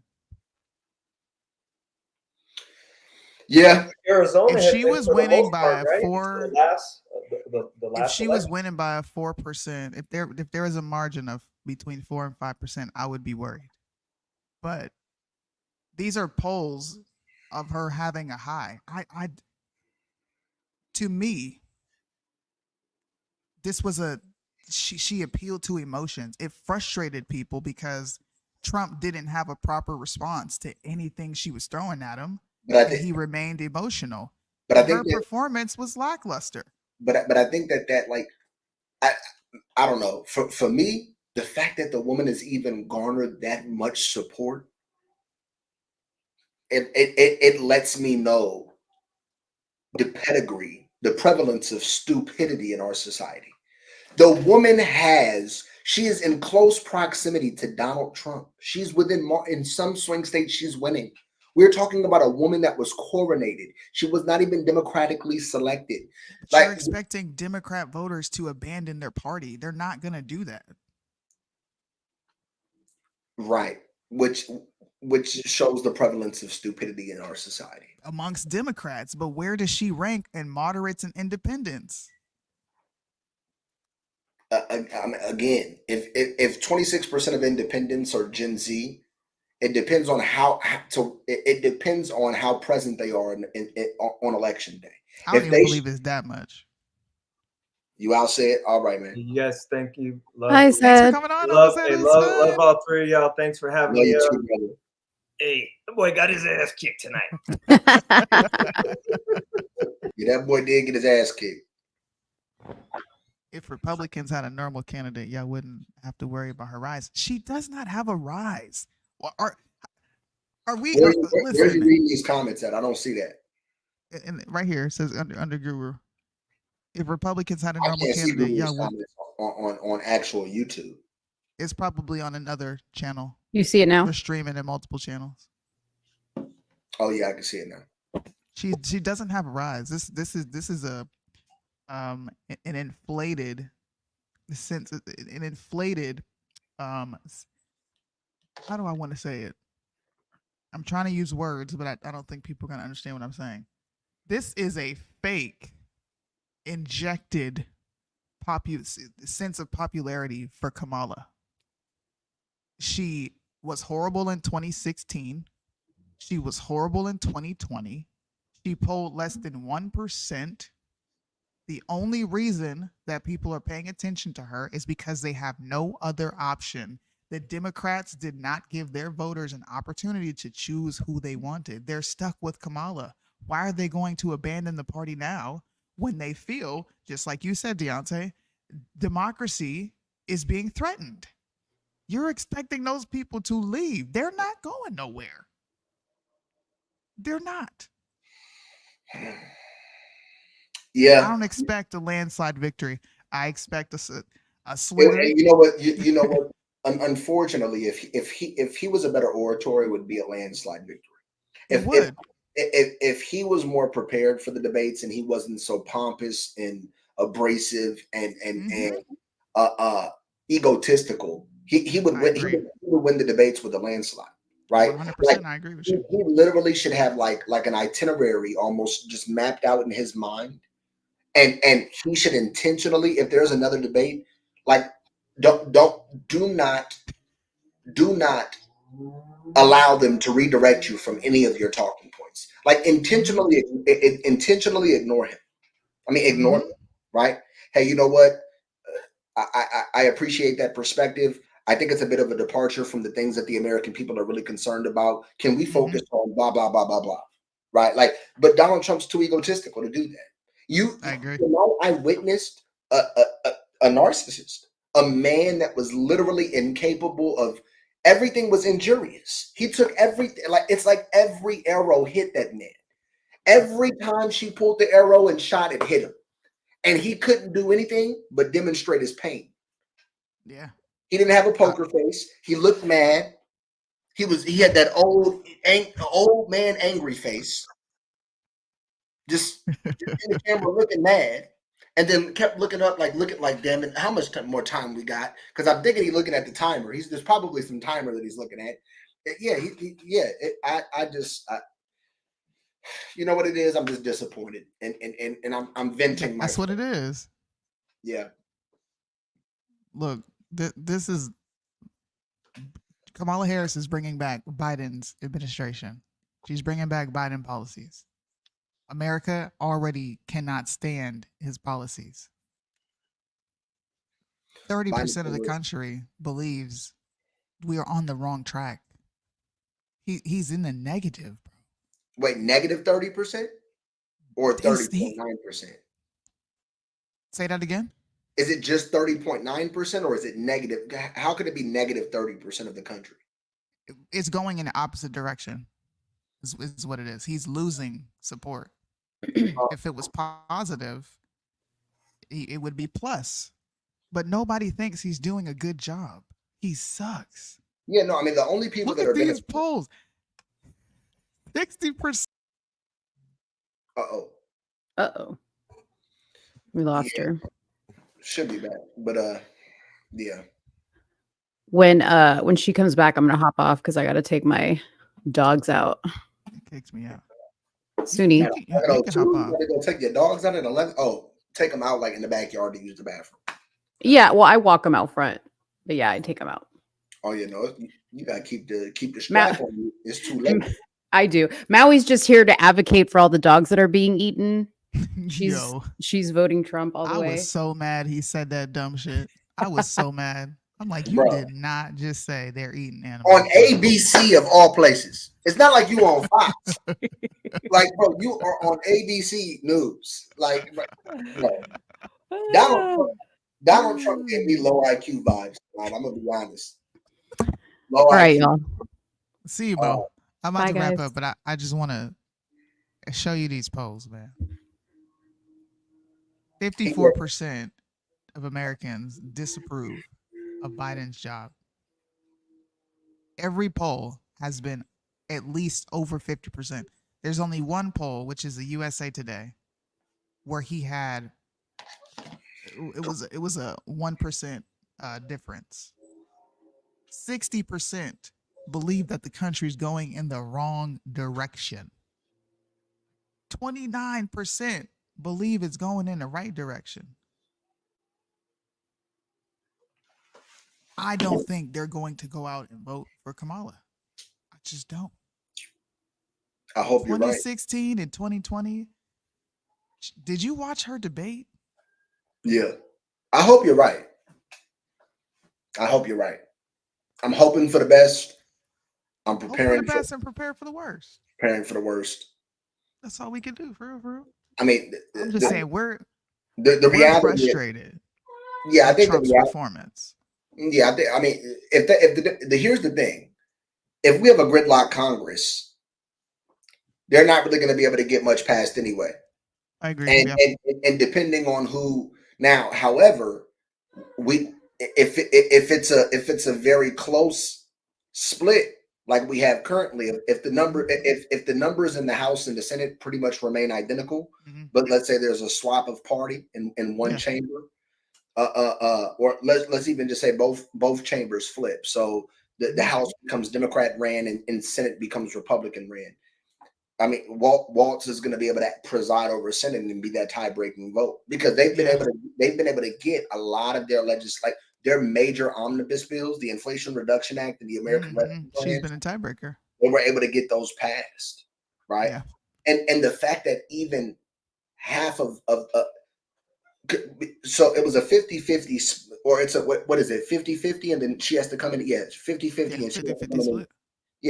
So every Republican voted against it and every Democrat voted for it. Yep. Yeah, they're going to have radical policies for sure. They want to ban assault weapons. She's going to stop fracking. They're going to continue with the same regulatory regime that they have intact now. They're going to intensify regulation. Doomberg is somebody that people should watch. Doomberg it's an anonymous group of consultants in the commodities and energy sector who are very credible and considered some of the best pundits when it comes to commodities and energy. And to pretty much simplify what Doomberg said today in an interview with David Lynn is that if Trump wins, lower inflation, lower prices, higher growth. If Kamala wins, higher inflation, higher prices, lower growth, more government, and the inefficiencies that come with that. So I just hope that the people make a decision based on economics. If they make a decision based on the economy, Donald Trump's going to win the election. Yeah. But then I also take into consideration, right? Like, are elections legitimate? I think they are when people go out and vote. Yeah. If people get out and vote, the way I think they will, then you will absolutely have a Trump victory. And I think I'm not basing everything off the polls, right? Because polls can go either way. But the fact that every single poll you look at is trending in a negative direction for this current administration, right? I think is indicative of how Americans are going to vote. I just do. I don't think there will be another Republican in office for a long time after Trump. That's for sure. I don't think so. Yeah, and I think that's where I have a bit of a different opinion. I think if Trump wins this election, it creates a foundation. It provides a platform to the Republican Party and to other figures within the Republican movement. But don't you think if he doesn't have Congress to pass any of the initiatives, he's going to have a lame duck presidency? Well, he's going to use the power of the executive order for sure. Okay. Yeah, he's going to use that executive order power because remember he presides over the executive branch of government. Yeah. So he doesn't have to rely on legislative process to dictate to the executive branch of government what they are to do. Okay, I think I see what you're saying. And the regulatory agencies have to do what he says, not what Congress says. So he could pretty much have an executive order presidency. There could be another Republican that could come into office. They'll flip the House and the Senate and then continue Trump policies.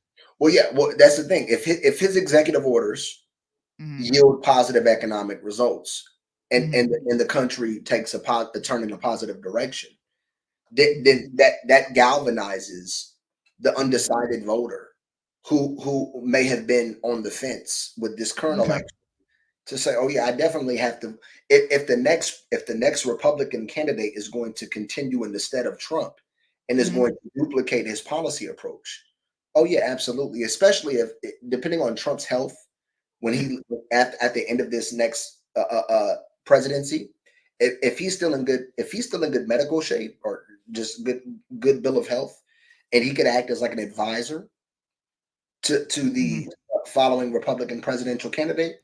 Yeah. I think that's going to happen because you know the Trump family has taken over the GOP. Oh, for sure. Yeah. Yeah. Okay. Absolutely. I see your point, and I agree with you, man. But there's just a slither of hope that I have for the moderates and independents. Yeah, I hope that. I hope that because I mean, our mainstream media is It's deadly. It is sinister how good they are at propaganda, right? Like we're like they're better than the Soviet Union and Germany. Schmittler, yeah. They're better because I don't disagree with you. their ability to disseminate information is instantaneous, and when it comes to psychological tact, like they've been able to study the human mind so much more effectively now, right? And to such a like to such a larger extent that they really understand how to manipulate human emotion. They know how to manipulate human emotion, and I think tonight he did so bad. He did bad. He did so bad. Like even when he says things like Viktor Orban is a strong man. What, bro? Do you know how people process that rhetoric? Like that is dangerous diction. You should not be. You should disassociate yourself with the word strong man for the rest of this campaign. Don't say it anymore because people think you're a strong man. People think strong man is synonymous with dictator.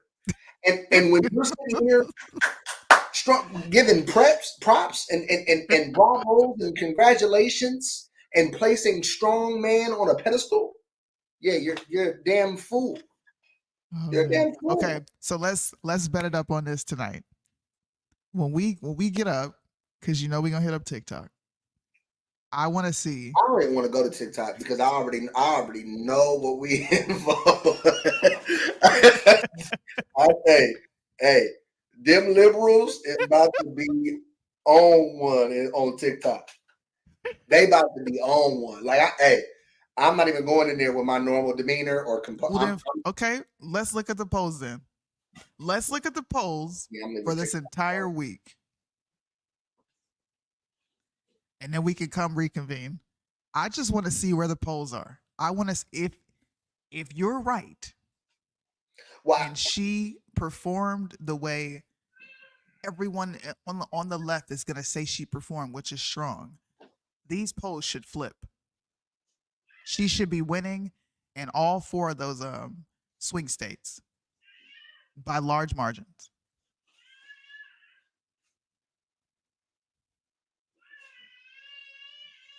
Deontay, you will be good because you're objective. Everybody here is giving an objective opinion. Who said that? Guru. Y'all think it's Mitch? No, that ain't Mitch. That definitely ain't Mitch. We're all being objective. I just have a little more hope. I think Trump he performed like dog shit. She beat him. In the eyes of the average American voter who's emotional, bro. She beat the crap out of him. And see, this is what I'm like Twitter. It's Americans are so politically polarized that I don't expect to get any objective responses or commentary on Twitter. Like the only people that I'm interested in having discussions with are independents, but they are the most politically silent demographic. Yeah. They're not outward in their expression when it comes to their political views. They're very laid back. They are conservative when it comes to or rather they're very reserved. They're not conservative. They're very reserved when it comes to expressing their political opinion. And so yeah, I don't know. You know, it's like, man, Donald Trump said, I thought that was my best debate ever, especially since it was 3-on-1. Yeah, like the dude is an egomaniac. And he's egotistical. Oh my God, Trump is a full-blown narcissist. And she exploited that tonight. She did. That was like some real that was some bro. Hey, look. I was wrong. I thought he was gonna come and dog walk her. I was wrong. I can fully admit that. I thought he was gonna beat the brakes off her. I thought he was gonna come in cool.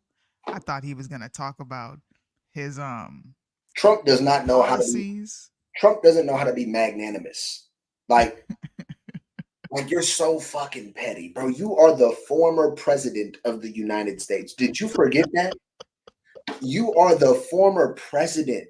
You're not behaving like a president. You just made everybody in NATO certain about supporting Kamala Harris. You just made all of the liberal elite certain about, like, anybody that was on the fence that is somebody. I think so. We'll see. Not anybody. I'm just gonna watch TV and see what happens. Oh, I'm not watching no TV. Definitely not. I'm gonna watch TikTok and Twitter. I'm gonna watch Twitter and then TikTok and then Instagram. Like I already know when I open up my Instagram in a minute, it's about to be Shade Room, Baller Alert. You know, black people for sure. Like now, black people like us, we're gonna be like, yeah, Trump did terrible, but we're still voting for Trump. Yeah, for sure. But the black people that was already Team Harris, oh, they're fired up. Yeah, they're gonna be. They're on 10. They're already live wires right now. It's 9 o'clock. I know it's midnight for y'all on the East Coast. I'm in Central Standard, but yeah, point taken. Look, we'll see what happens. I'm just gonna watch the people. Look at the social trends. Right now, cooked. If you type in hashtag cooked on X, that's trending. I think that's a hashtag people should follow. Just follow all the political hashtags and look and see where the temperature is. Just check it out. Cooked. Right, of course, this is a right wing hashtag. That's what this is. You know what I'm saying? We gotta put out the propaganda, man. Hey, no, but not red pill. Not red pill on here looking like, look, red pill is hella funny. Oh, snap. Red pill got 1,000 followers on Twitter. Damn. Yeah, red pill is active in Cali. She got a big voice out there, especially within the GOP, the California GOP. But we can chop it up. I gotta end the show. Thank you guys for tuning in with us. I hope you enjoyed the commentary. I hope you enjoyed watching us react to Trump taking a full-blown beating tonight. He didn't perform like I thought he was going to perform, and I can admit when I'm wrong. I was so wrong, and I am so disappointed because this man got his ass handed to him. But make sure you guys, I don't know if we're going to be back on Friday, so just pay attention to our social medias so you can see when we'll be live again and back for our regular, I can't believe you just said that, our regularly scheduled program. She does not believe in Q. Get off my live. Whoever you are, you're spreading lies.